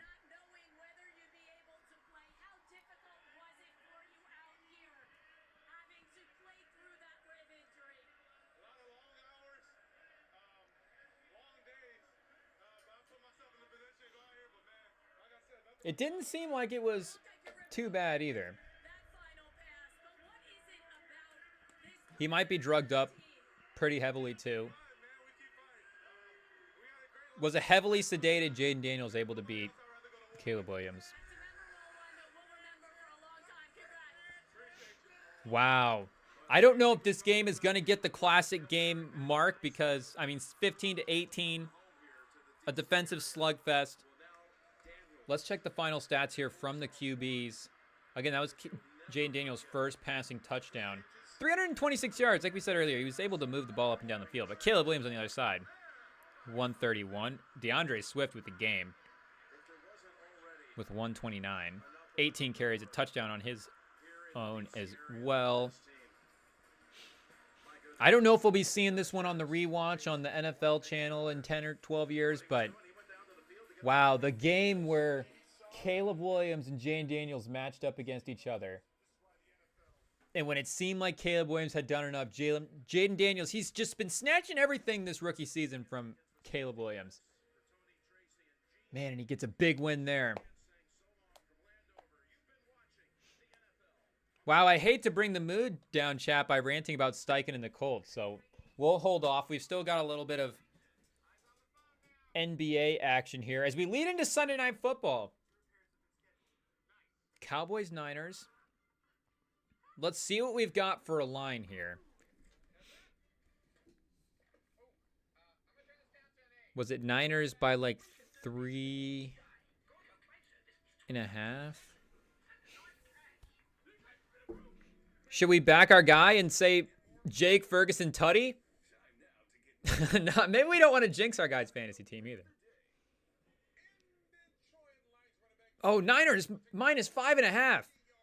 They are at home. Okay, yeah, they're at home. Yeah, Mason is the leading anytime touchdown odds guy right now for the game for both teams. Why is Dalvin Cook on here in a Ravens logo? Is Dalvin Cook on one of these teams now? Did the Niners sign Dalvin Cook? Did the Cowboys? I mean, it's probably not going to matter either way. If he gets a touchdown, it's going to be from close range, but they haven't updated the icon on FanDuel. He's got the Ravens icon next to him. Zeke at plus 240 for the tutty. Ricky Pearsall plus 290, and Jake Ferguson is also plus 260. Jake Ferguson is plus 290. So FanDuel thinks that Pearsall is slightly more likely to get a touchdown than Ferg. Let's see what the props are real quick. Hopefully our guy's still in the chat when he hears us change our mind. Ferguson's over is at 41.5, and Pearsall is at 35.5. Yeah, it's close. I would still go Ferguson in this one. Even though just because the Niners offense is going to be moving the ball, they're probably going to be more likely to score.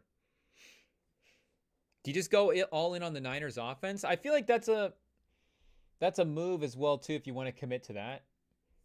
And just play everybody. Oh. Stream is over, chat. Sorry. Let's change our stream over to these NBA games. Can we get an NBA multi-view going? Can we turn into NBA Red Zone here for a second? Shout out to the Wi-Fi for keeping up. We've just added more and more laptops to the setup, more and more screens. Somehow we're still powering through.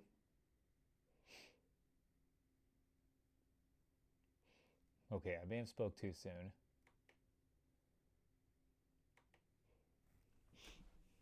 But we've got Zion, Shea, Giannis, and Ben Simmons all playing right now. Oh man, Pelicans getting run out of the gym by the Blazers. They're down by 20.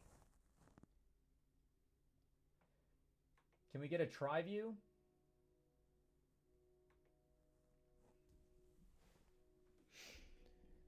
So there's 3 games going right now. So we know Bill Simmons is probably watching the 3 games and the Rem and Sam pod in the fourth box.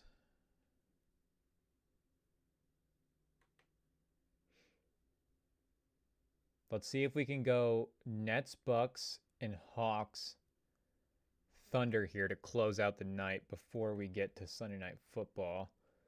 We might just have to be patient and set up our one game here. Okay, 4:45 in the third quarter. The game is tied at 68 in Brooklyn. So let's get our second screen up here. We've got pregame underway for Lakers Warriors. That game is about to start. The 1-1 Clippers Warriors.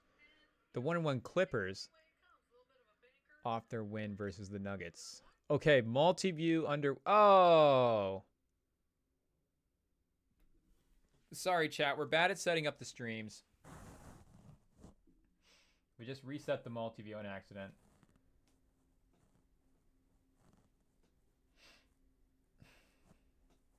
Why can't they ship us an immigrant for some help?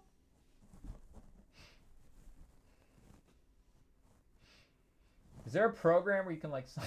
Are we live?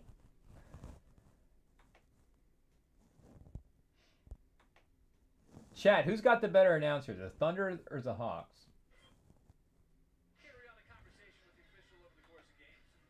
You just always have to go to the home team usually. It'll balance out over the course of the season. Wait, why are we doing a 2-game multi-view? I guess we can just do a 3-game multi-view. See, chat, we've messed this up again. This is incredible. It's on the fly. It's our first time setting up the multi-view for the NBA.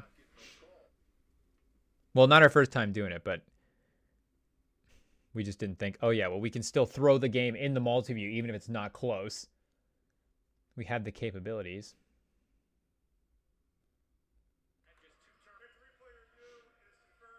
Okay, let's try this one more time, chat. They're in review here as we start the second quarter for Hawks. Thunder, the Hawks still with the lead. And this is going to be clutch. The fact that you can do this. Can't wait to throw this up on a TV at some point. Do we need to get a TV in here next? Stay tuned, chat. Future upgrades on the way. We'll have to upgrade the Wi-Fi first, though. The Zion beard this year. And the Trae Young beard. The 2019 draft class? Or no, I guess Trae would have been 2018. But the year 6, year 7 players, or whatever. You know, the budding prime guys with the depression beards. Do we need to do a beard rankings this year? Top 5 depression beards in the NBA. Subscribe to the Rem and Sam pod for the top 5 depression beards later this week. Okay, we might be asking too much of the multi-view. We'll see what happens. If anything, the lag on the plays will give us time to really dissect what's going on. We're going to be watching everything in slow motion and really get to comb through everything here. We're going to get to see Cam Thomas spinning around in all his glory. Okay, people, we're going to have to go one at a time. We tried. It's experimenting. We didn't know what our capabilities were. But I think for right now, with what we're working with, I think one game at a time is going to be the way to do it. But I guess we can run 2 screens. We can run a couple different screens here, some different apps. Apologies for the live ITs, but this is how you do it. ITs? That's almost a term. We almost came up with a really good term. Whoa, we got some Duke Arizona State basketball? Cooper Flag? Are we just going to have to make a quick pivot to Cooper Flag, people? What just happened? I didn't expect this on a Sunday night. The Lord is good, people. Send us a Cooper Flag game. And he's at the free throw line. Oh, and Cooper Flag, the man gets that sweaty hair. This is peak Duke white guy right here. I think he's going to be likable, but he's still going to have all the traits. What number is he wearing? So you got the Leitner. Is Leitner's number retired over at Duke?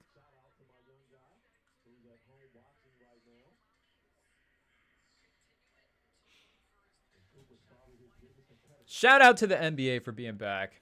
For filling in the gaps between the games. It was close there, people. It was like, what are we doing between 6:30 and 7? I don't want to leave the couch yet. I'm not ready to get up. Okay, Nets up 3 as we enter the end of the third quarter. Can Ben Simmons get a double-double by the end of the fourth? I don't know if I'd count on it. But the Nets, can they get their first win? The Bucks are going to be a good first win team, or this team hasn't had a win in a long time. They need to get right. The Bucks are going to be a good win streak win type team. You need to break a win streak or a losing streak. You need to get out of a slump. Let's play the Bucks. Obviously, we're able to take down a depleted Sixers team. But Kobe White and the Bulls, too much.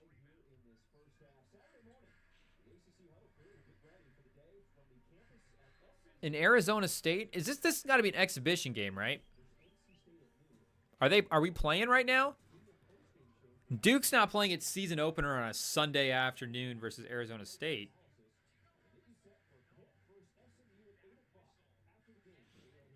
Maybe they are. And then do they got like a season opener type event game 2 or 3 games in? Where they play some classic tournament? We got the Kansas, Michigan State. Isn't Duke involved in that? What are those 4 teams? There's that opening tournament every year that we get. Michigan State, Duke, Kansas, UCLA?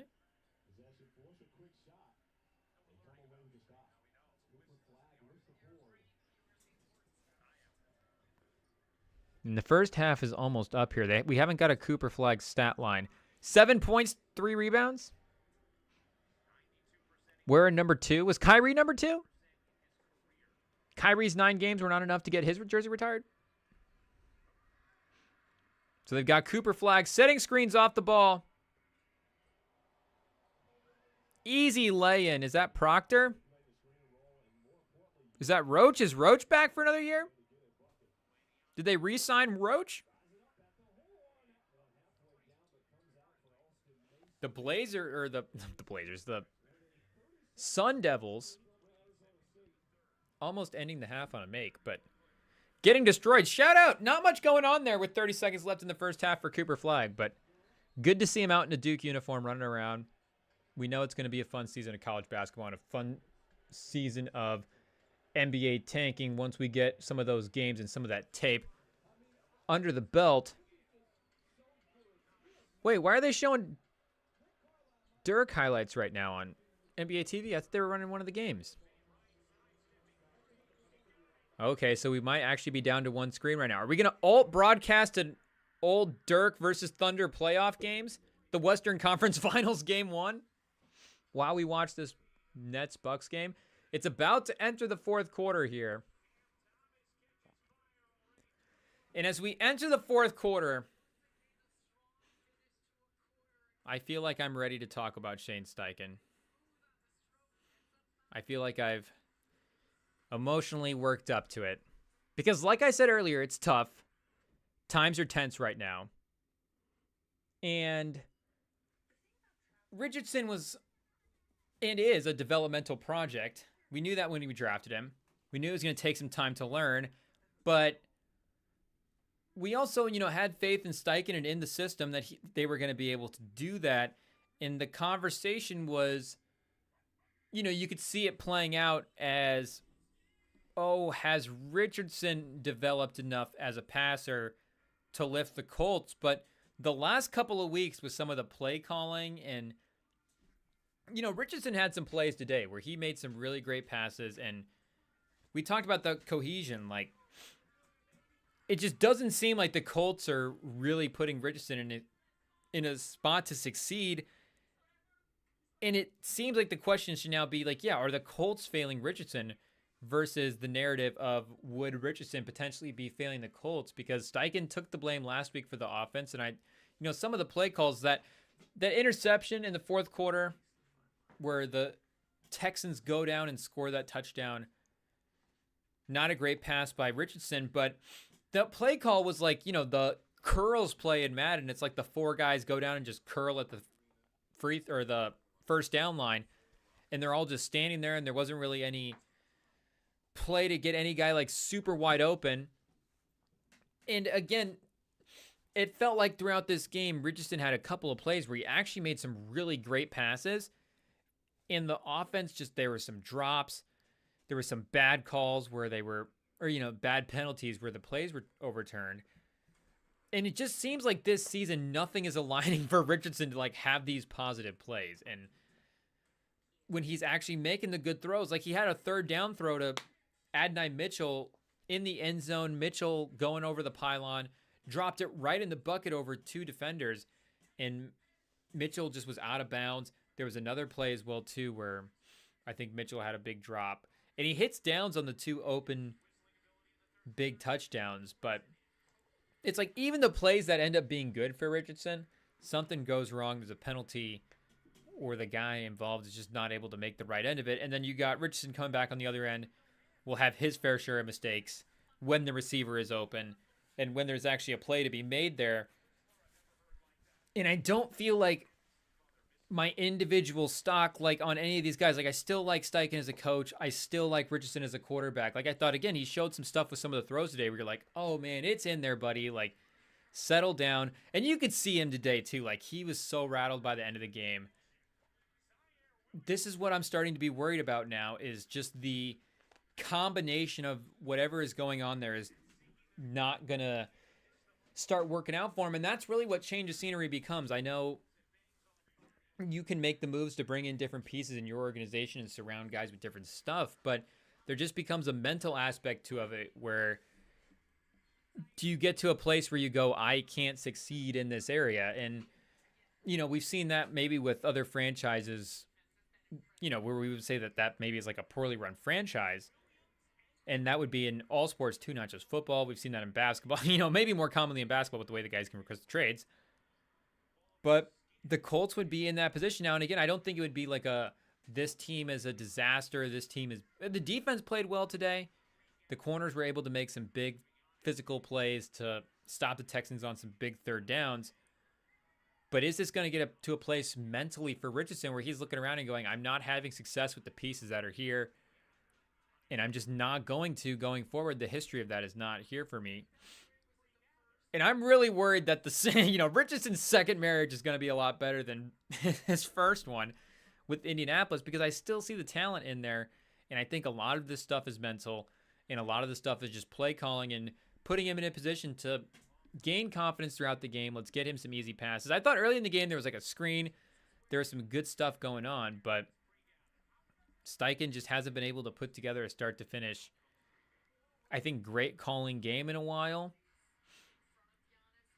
And Richardson right now is kind of fluctuating on needing to be in that confident space to actually produce. And he's hanging in there as a pocket passer. He's keeping his eyes down the field, but he's just going to need some easy passes and some easy stuff to get going. And I don't know what it is about Richardson that breaks Steichen's brain, because it seems like the offense, even under Gardner Minshew last year, I felt like the offense was, if you're like, oh, okay, well, if you put Anthony Richardson in this version of the offense, then I feel like he could be pretty successful in that. When Flacco's in there, you're watching what Flacco's doing, and you're like, okay, I get Anthony Richardson's missed some easy throws in his day, but it does seem like Flacco's just getting some easier looks here. And if you put Anthony Richardson with some of these looks, like I kind of think that he would be doing as good as Flacco, and it just doesn't seem like the combination of things is lining up for the Colts right now correctly for them to have success. And I don't know what they would do. I still think it's like a run it back situation. I think Richardson's so young at the court. He's still probably like the youngest quarterback in the league, right? I don't think there's anybody from this class,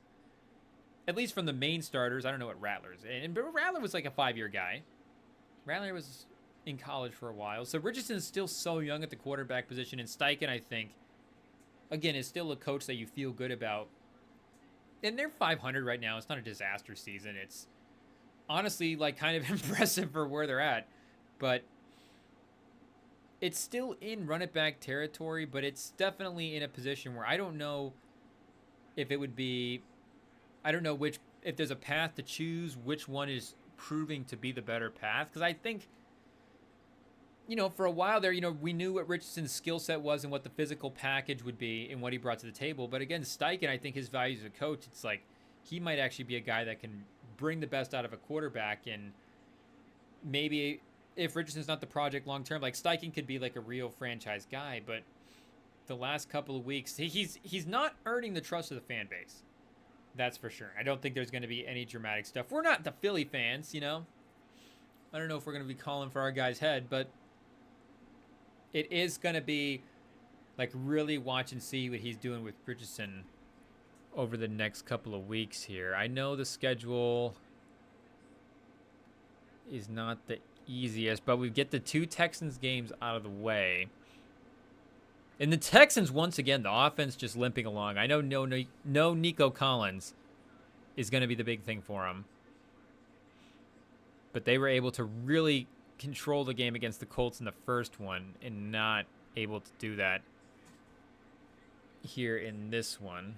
I went to the Texans instead of the Colts, but for the Colts' upcoming schedule for the month of November, we've got Vikings, Bills, Jets, and Lions. So Vikings, Bills, and Lions, all playoff teams, and the Jets Sunday night. Whoa. I think that Vikings Colts game got flexed into Sunday night. So is next Sunday night Vikings Colts? It says on PFF that it's a noon game, but I thought I saw that got flexed. Yeah, it did get flexed. Colts Vikings will be Sunday night. Anthony Richardson will be primetime against Brian Flores' defense. And then Sean McDermott's defense. And then the Lions offense will be in town with Jared Goff in that run game. And the bye for the Colts this year is late. It's week 14. And typically I'm a fan of late bye weeks because I like having the break closer to the playoffs. But this year, because we're not gonna win the Super Bowl, so it's not like we need that break gearing us up for a stretch run. He's like, Richardson needs a mental break, and he had one a couple of times, with the Flacco, with him being out. But it's not even just being out for injury, because then there's that mental anxiety of I could be out there and now I'm not, and you just are really, you're focused on getting back and healthy and playing. But if there is a way for him to just slow everything down and find success, it's just like Steichen needs to really get him completions, get him rhythm, get him seeing strings of passes where he's putting these drives together. I mean, they didn't even have a third down for a long stretch in that game. And I know he's hitting these absolute bombs and these big plays, and it's keeping him in these games, but I'd honestly rather see him hit 6 2-yard passes in a row just to see him have that string of completions. Versus at one point in the game, he's 2 for 15 and he's got 180 yards and a touchdown. It's just what is this? I've never seen that stat. This is absolutely crazy. And they're down by 3 points. Their ability to find success with him hitting these plays is still incredible that they're in these games.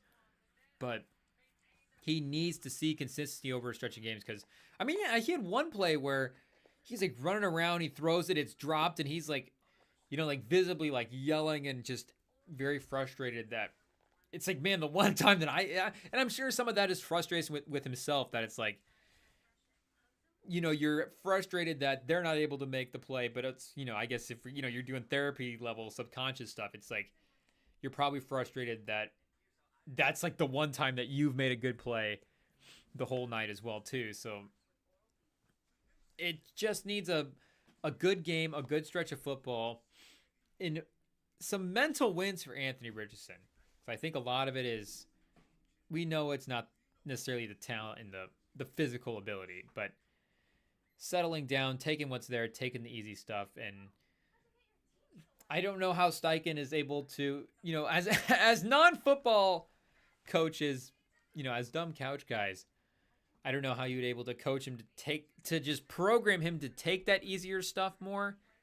But I don't know, whatever Shanahan is doing with Purdy, and however that timing stuff works out, where you listen to people talk about how Shanahan's got the timing tied into the footwork, and if you go dropping, you take on this step, your first route's going to be there, and then on that step, your second route's going to be there, and on that step, your third route's going to be there, and everything's kind of pre-written out for you.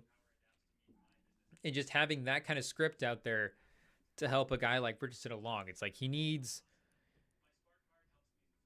to be unleashed, and you need to see what you can do, obviously, but he needs to get success to build that confidence in the game to allow him to make those plays later in the game, above and beyond the playbook, and really be special. Because even though he's not running around, I think his ability as a pocket passer, there's enough stock there that you'd at least have some belief in him. So a tough stretch of football here upcoming in November with those 3 games. But, we just saw Stafford and the Rams put up 30 points in the Vikings defense. I know Flores is a great schemer, but they still might, again, they might be able to hit those big plays. I know we want to see a little bit more of everything, but It's not like just take the big... I know we were trading them away earlier, but if that's our only way to score, we don't want to fully take them away. So 8 minutes left in the fourth quarter here for Nets Bucks. The Nets now up by 9. Pelicans, no way they make a comeback probably with 7 minutes left. Down 20. You never know for the NBA. But once again, stream connectivity issues. It says everything's fine. What are you doing?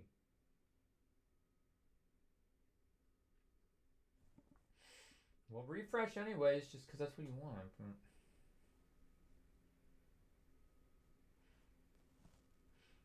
And we're not even running the multi-screen setup anymore. It should be easier for the Wi-Fi. One stream? 2 streams? One game?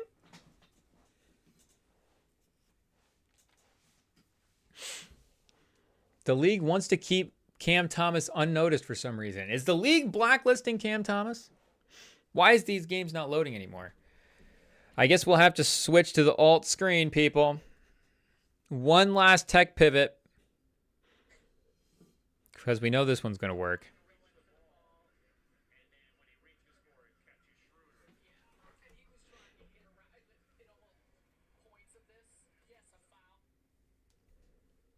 Okay, locked in with 7:54 to go. As they're reviewing a Connaughton foul. Is this for a flagrant? Is he smacking Schroeder in the head? Might be the only way to stop him. He was going off in the first half.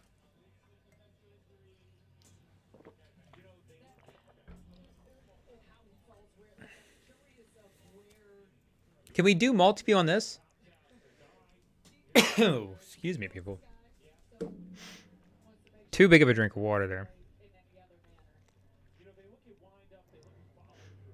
I don't think we can. I think we're in single game. So we know this review is going to take a second.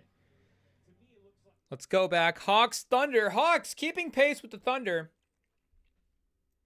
The Thunder beat the Nuggets. The Hawks might beat the Thunder. Are the Hawks the best team in the league? Who would have seen it? Who would have guessed it? Hawks fans, did you expect this? Best team in the league? After, you know, having a #1 overall pick season? I guess they did jump up in the lottery. They were number 9 originally. They weren't the worst team. So anytime the number 9 seed can add a guy like Reach or Shea, I mean, of course they would be the #1 overall team in the league. It's a cheat! How could the league let this happen? This is like when the Warriors got Wiseman. It's unfair to the rest of the league for a great team to have this high of a pick.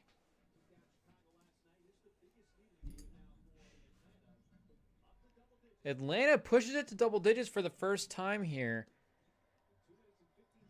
What can Shea do? We've got the Caruso, Dort, Shea, Williams, Chet lineup out there for the Thunder. A focus on defense. Jalen Williams, I guess, as the 4. They had him playing down kind of on the baseline, mid-range area. Sneaking backdoor for the dunk that time. But I guess Dort could technically be a 4. He could be the 4 on defense. J-Dub the 4 on offense. Is how this works. But Dort picks up the defensive foul, playing too hard through the screen. Oh, no, he commits the offensive foul with the flop. Shout out Dort. They've already cut it to single digits. And with a minute 53 here left in the half, I could definitely see a little mini Thunder run incoming. Is this review done yet over in Brooklyn, Milwaukee? I bet not. Look at that. Perfect timing. They're just inbounding it, people. These reviews always take too long. Down 11. This is Cam Thomas closing time. Closing time is just going to be renamed to Cam Thomas time. Can we change the words of the song? Cam Thomas time. I don't even know if that's the right way to... That's how it goes, chat. Can we get a new closing time song? Or like a closing time sample? Somebody sample closing time. Let's freshen it up a little bit. Let's get something new in there. Oh, you know it's going up for Thomas. Sidestep 3 off the mark. Portis with the lockdown defense. Cam Thomas doesn't even use like a screen.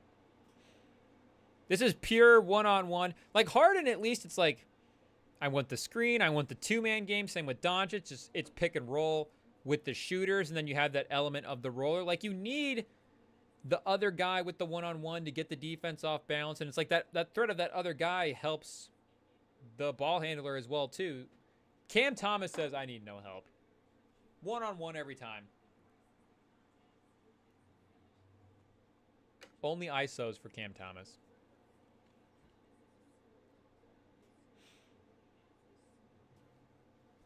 And what's the name of this Nets coach? Jordi Fernandez? Apparently he's giving Cam Thomas the green light. Cam Thomas is like, I've been here longer than you. This is my team. They hired you to coach my team.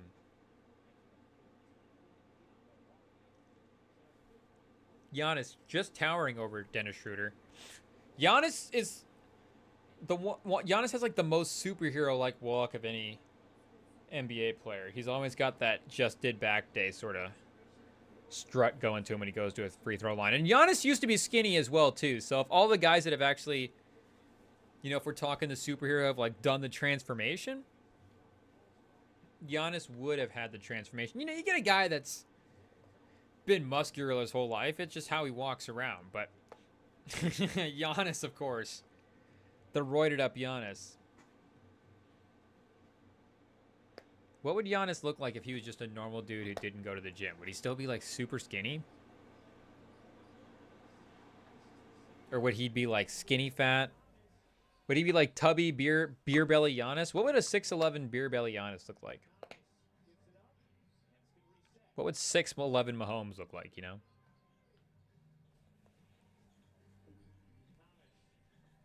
This time it's Giannis on Thomas. Thomas doesn't care. He's taking him to the basket. He says, perfect. It kind of works because they're able to follow it up with the rebound.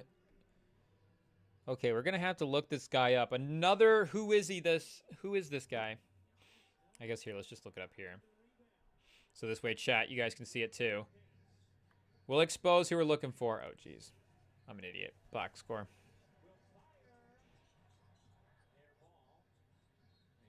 Zaire Williams is on the Nets? That's who I thought this was, but I was like, when did the Grizzlies get rid of Zaire Williams? Was this a trade? This is a football brain moment, people. We forgot when this Zaire Williams to the Zaire Williams to the Nets move went under our radar. I mean, there's no way the Grizzlies let Zaire Williams walk, right? The great Zaire Williams? You can't just let him go. What are you going to do? Replace him with Jake LaRavia? No, I guess you got Gigi Jackson there, right? Did Gigi Jackson get Zaire Williams off the team, essentially? Did he take a spot? So it looks like he was acquired by the Nets in July, traded by the Grizzlies with a second-round pick for Nemanja Tengubic and Mamadi Diadike. And then Brooklyn also received a trade exception, blah, blah, blah, blah. So they basically, so just a random player swap? So what did the Grizzlies get out of that? Diakite? And then this other draft and stash player who, I guess, is this even a new guy? I guess is this some older guy that's been hanging around? Yeah, 31. Some guy who's definitely never coming over. So I guess they were just clearing up a roster spot and getting a big for the Grizz. But anyway, Zaire Williams, I mean, shocker, has made some nice plays for Brooklyn. What's his stat line? I guess 3 for 8, you know. Some nice plays. We said some. We didn't say all nice plays. But he's plus 15 for the day.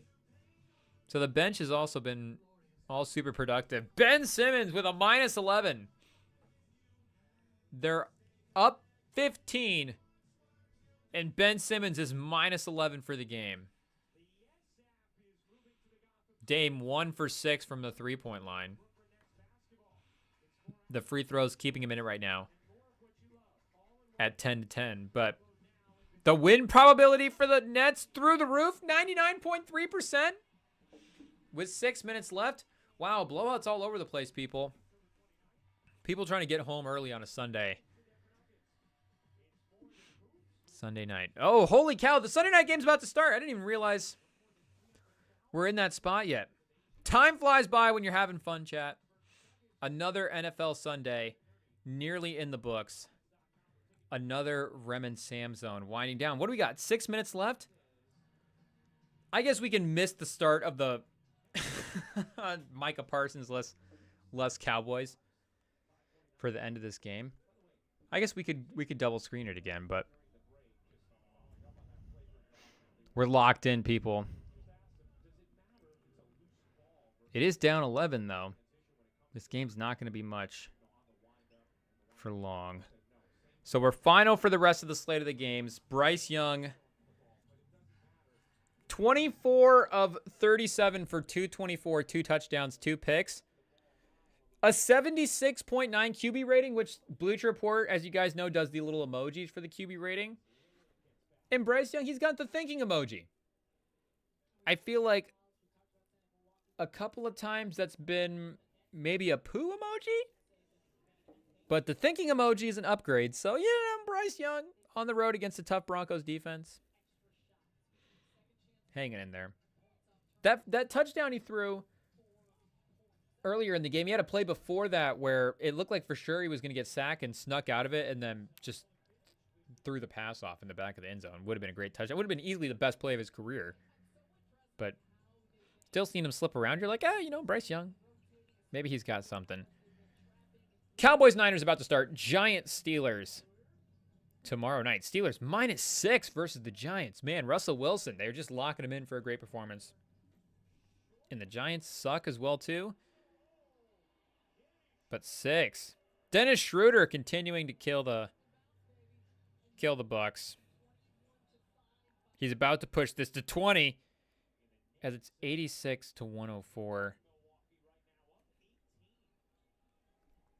So Drake May today was... Oh, Drake May only went 3 for 6. So, yeah, he went down early. He only got into that red zone one time. So, on red zone, they only showed him once. So, I wasn't really sure when that went down in accordance. But nice drive for a guy, Drake May.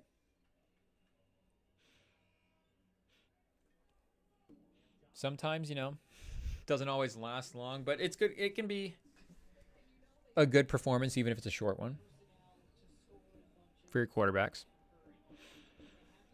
5 minutes left. Can Dame draw enough free throws? Can Dame and Giannis draw 10 free throws here in the last 10 trips to the line in the last 5 minutes and try to get the Bucks back into the game? The Spurs, though, pick up their first win of the year last night. Shout out against the Rockets. An ugly game in the fourth quarter. They almost gave it up, but they managed to get the win. And Chris Paul, I really don't hope the Spurs become the team where we saw the Knicks over the last years. Like, when you get a certain level of desperation to win, there's like a win now and there's building and bringing in, like you bring in Harrison Barnes and even Chris Paul, it's favorable contract. It's, it's fine as all that stuff, but you bring in a rotational guy like Harrison Barnes. You know what that is. But you start chasing these. And again, Chris Paul, you're not bringing him in as a second star, but he's still got that name, Chris Paul. But you just start going over for these guys here, like the veteran guys who maybe the league is starting to pass up on. But you're going to be the team that gets the one last ride out of the veteran. And I don't want to be the teams now. I don't want to be the team that starts getting the veteran on the one last ride. Like the Thunder, the reason they're building a title contender is because they've got all this young talent that's growing together and developing as this young core, and they're all amazing as well too. And the Spurs do have that. Vassell actually needs to get healthy and be out there for a stretch, and we need to see what that looks like. Johnson's playing better. We really like Sohan in the off-ball role. Castle, his defense has made him an immediate player for this team to go out there and at least see what you have. So they have the young players, but, and again, we need the veteran guys to produce. So I like the guys that they've brought in, but I mean, Chris Paul is definitely a little bit too old, and he just defensively right now can't really hold up. And offensively, he still knows what he's doing out there and sets guys up in the right spot, but it's just hard to keep him out there for a lot of minutes. I mean, Sam said it right away in the game one, and you know, it's like, can you only play this guy in clutch minutes? Because I just think that defensively, and you know, clutch minutes is when you need some defense, so maybe not, but you can't have him out there for too much because it's just going to give up too many points. So maybe you save him for the fourth quarter and the end of games. Ben Simmons with the big transition turnover, sneaking up on Dame. Gives up the pass for the layup like he's known to do. But I think the Nets are in good spot. Up 17 with 3.5 minutes left. But I just hope we don't start chasing these guys a little bit too late. Make sure it's young talent or guys at a point in their career where they know what they're going to bring to the table. And I know Chris Paul probably knows what he's going to bring to the table. But, you know, you don't want to get in a position where you want to ask too much from a guy where, you know, when it's an older player, you just go, if it's a younger player, you go, okay, if we're not getting that production, at least maybe it's still in there. And he's just not playing well. But when it's an older guy and you're like, oh, he's past that. And again, we know what we're getting with Chris Paul, but it's just about the habits. And when I saw Chris Paul being too old, it's like, oh, we don't want to be the team. Because it's obviously not that we're going to sign every 40-year-old guy in the league, but maybe with like what the Sixers are doing with Paul George right now. And Paul George still might be in a position in his career where he's still going to be contributing heavy as a basketball player once he's able to get out there and get healthy. But maybe they're getting him at the point where he's going to be like, we're really going to start, you know, we're going to start seeing the injuries go up. Maybe it's going to start impacting the performance. We see the age, like whatever. Like we could just, if it's the back nine of Paul George's career, I don't think we would be shocking to any of us. It wouldn't, but we also expect him to be a great player. But let's just say he plays that contract out, hits free agency next, and the Spurs are in a position where it's like, oh, we got some money and we need a 3-and-D wing. Do we want to get an older Paul George in there? Well, he's a veteran. He just had some success with Philly. Like, you know, I just want to make sure we're chasing the right, even if it's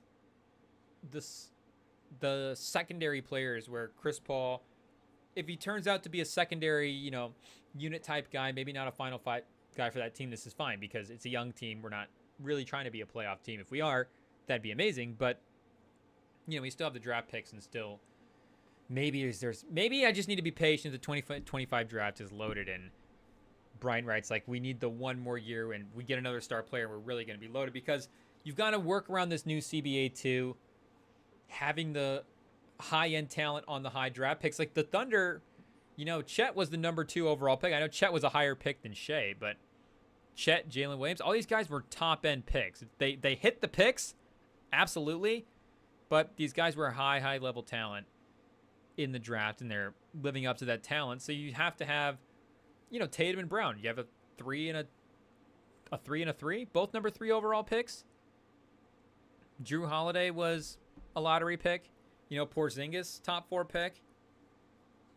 You know, that's the thing when you start looking around the league is, yeah, maybe not every number 1 overall pick turns out to be the franchise guy, but a lot of times the guys that are hanging around in the league for a long time are still, shocker, the more talented basketball players on the, like, I mean, like we're saying with Karl Anthony Towns, you know, he's in a different phase of his career than maybe you would have thought when he entered the league as a number 1 overall pick and what his highest expectations were. But he's still being a productive player. And you have your Jalen Brunsons and your second-round picks and your guys that succeed. But it's a lot of lottery picks running around out there. and a lot of great players. And it's why the league is so tough, where you have some lottery picks. It's like that was a top guy, and he had to develop into a 3-and-D wing. He had to do this whole different type of style to try to get in there and get minutes and find his role on the court. And I guess the draft is smaller for the NBA. So if I say, most of the successful talent's first-round talent, it's like, well, there's 2 rounds of the NBA draft. But you need, I think, to not just hit on your picks, but you need to be drafting at a certain level of the draft as well, too. You need to be acquiring a certain level of talent, and to get maintainable, controllable talent under the new CBA would be a super high priority as well, too. We have to be firing up here. Oh, man, we are probably missing plays for Sunday Night Football as we speak. Maybe not. Peacock also lagging. It can't keep up. Halloween Havoc? Why is Peacock promoting Halloween Havoc over Sunday Night Football? Probably because they know we're going to watch Sunday Night Football. Cowboys starting off with the ball first. The screen, mid-loading with the screen. Pass to CeeDee Lamb. It results in a catch off the unfreeze. Did we miss the lineup introductions? The best part of Sunday Night Football is the lineup introductions. Brock Purdy, Iowa State. 3rd and 5. This is going to Ferguson. If this is a Tolbert Tutty here, we're off the chat. We quit. We apologize. But we also don't, because we love Tolbert. It's none of those things. It's a handoff to the fullback on the first 3rd and 5 of the game. Oh boy, Dallas fans, buckle up. A matchup of iconic teams might not be too iconic here. Some iconic play calling for McCarthy. Maybe some iconic McCarthy moments. But I don't know if this will be an iconic game. An iconic Fred Warner performance might be underway. He's a missile.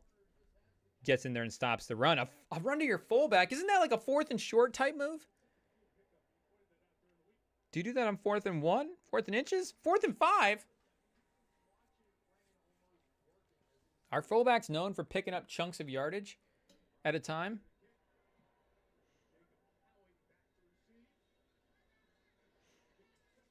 So Brock Purdy's going to get a chance to redeem himself after throwing a couple of picks versus the Chiefs last week. So let's watch a Purdy drive, and then we'll go watch Sunday Night Football like the absolute rest of America will do. Oh, I guess we got one more commercial break to save us here. So shout out chat for jumping on. I guess we got a drive to go. We got a drive to go. We're chilling, but next Sunday night, are we going to do a watch party during Sunday night? Because I guess we got the Colts game against the Vikings. So stay tuned for that. We'll either be going live between the games or during the games.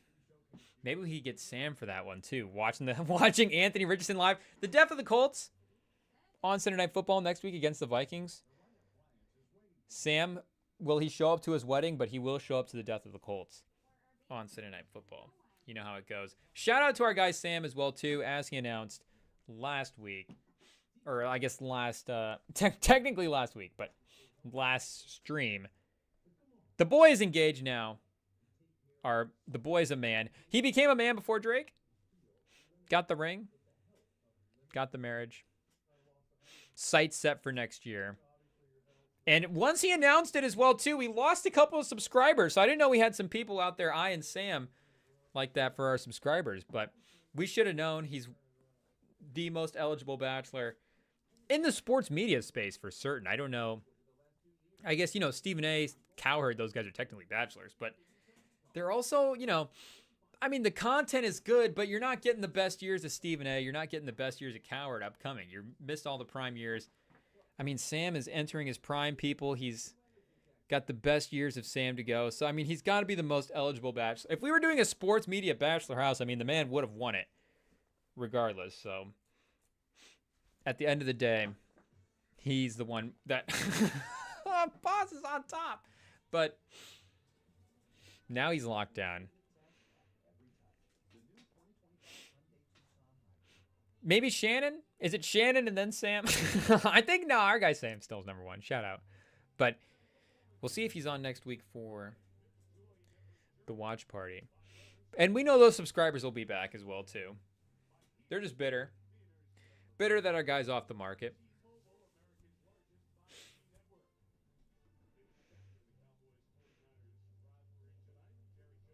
Can FanDuel do a prop for how quick we get the first Collinsworth moan? We want to see that Collinsworth moan at some point before the first quarter. I mean, maybe is the prop which player gets the first moan from Collinsworth? Which play? Did we miss one in the first 2 minutes? It could be a lineman tonight with these teams. Do we get a Trent Williams moan? Oh, my Trent Williams. Maybe it's Juszczyk. They've got Juszczyk in motion throwing a block. Oh, Jordan Mason stuffed right away. Our apologies, chat. Oh, is that Debo on the sweep? Okay, it was Debo. That's fine. Debo cannot get any. They actually, chat, who's your matchup? Yeah, going against Debo, so that's good for you. But is your opponent also in the chat? I know the chat runs deep these days. Pause.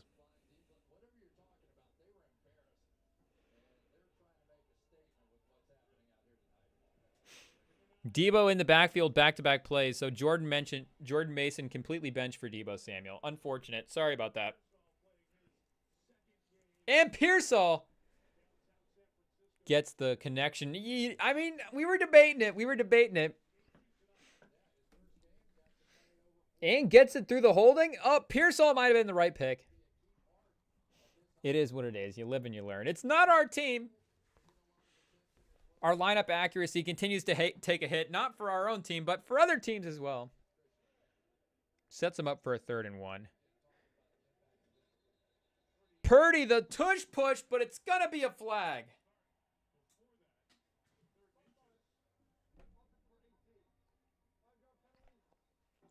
Was that Pearsall? Oh, no, that was Conley. Our boy Chris Conley. Yikes with the false start. The receiver false start to start the game. I guess that's new guy, new team. Oh, he's just being lazy, moving around. If it's a QB sneak, why is he even really worried about switching spots with the receiver there? He's going to blame it on the rook Pearsall, but yeah, that's Conley's fault. 3rd and 6. Right away, we could see the Niners offense stuffed by that bad Cowboys defense. Oh, and it's Debo wide open. Debo making a play after the catch.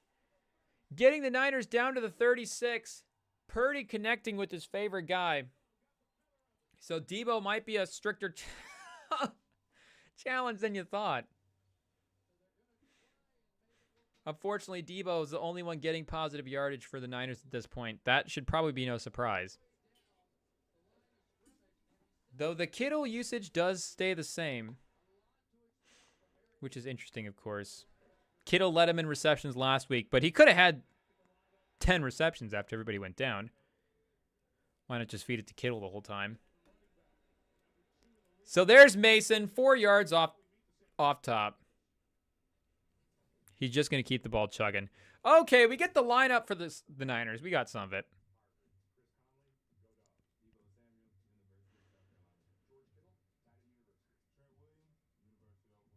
The Niners continue to be stacked with the PFF rankings as always. And Mason around the edge is going to get positive yardage. This one will be back with a flag, but you could see them that they went inside the first run, outside the second run. Good yardage on both, but Juszczyk, unfortunately, with the hold. You don't see him with a ton of penalties.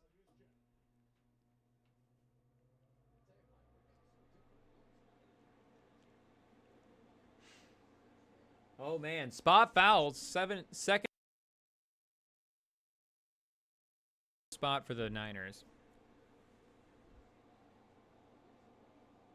No Lawrence. No Parsons. No Diggs this year? Oh, no, wait. He's still out there. Where's Diggs been? Diggs is going to be responsible with taking out Chris Conley tonight. Looks like Bland on Pearsall. Purdy on the move across the middle. The easy look for the 3rd and long. Again to Pearsall. So the move should have just been invest in the Niners offense. Just play the Niners offense over the Cowboys. They're so much better. And Ayuk down for the season, right? Towards knee. So if anything, Pearsall might be a guy. But this Niners matchup is, this Cowboys matchup is favorable for them.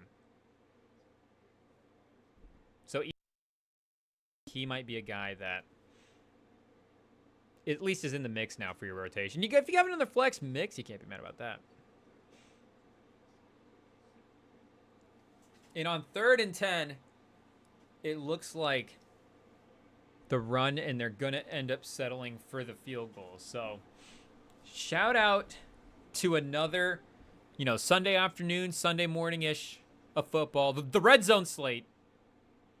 Pretty impressive. Can't be mad. Unless it's at Steichen. We're mad at Steichen. We're not mad at Richardson. I got to be honest. I don't think that's really on Richardson. The man made some plays, but he's going to need some help. So, Jake Moody, can you make Michigan proud and put the Niners up 3-0 here? Right down from the middle for 50 yards.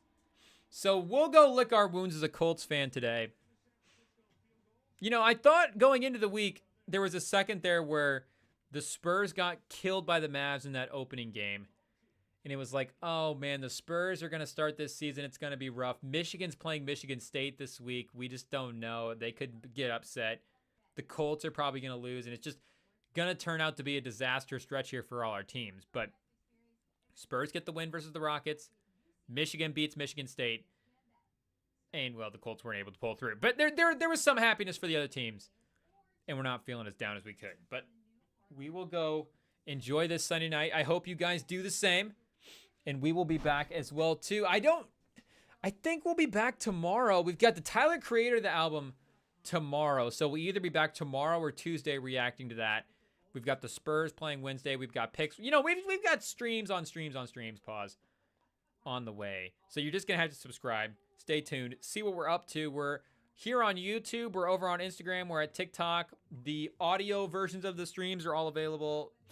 I think some of them as well, too. We don't usually throw all of them out there, but definitely the ones with me and Sam.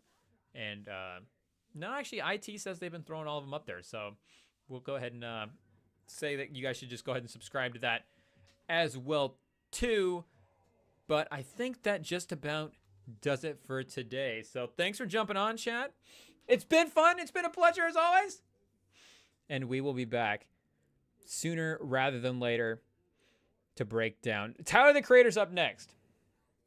So we'll go ahead and have a meeting with IT right after this and see what's up and get that scheduled. And we will be back to break down the newest album from one of the best, most hyped, youngest, brightest future as well, too. Creatively versatile creators in the game. The creator himself, Tyler, dropping Chromacopia. So that's the NFL. And we will be taking off to watch Sunday Night Football. So thank you guys for stopping by. And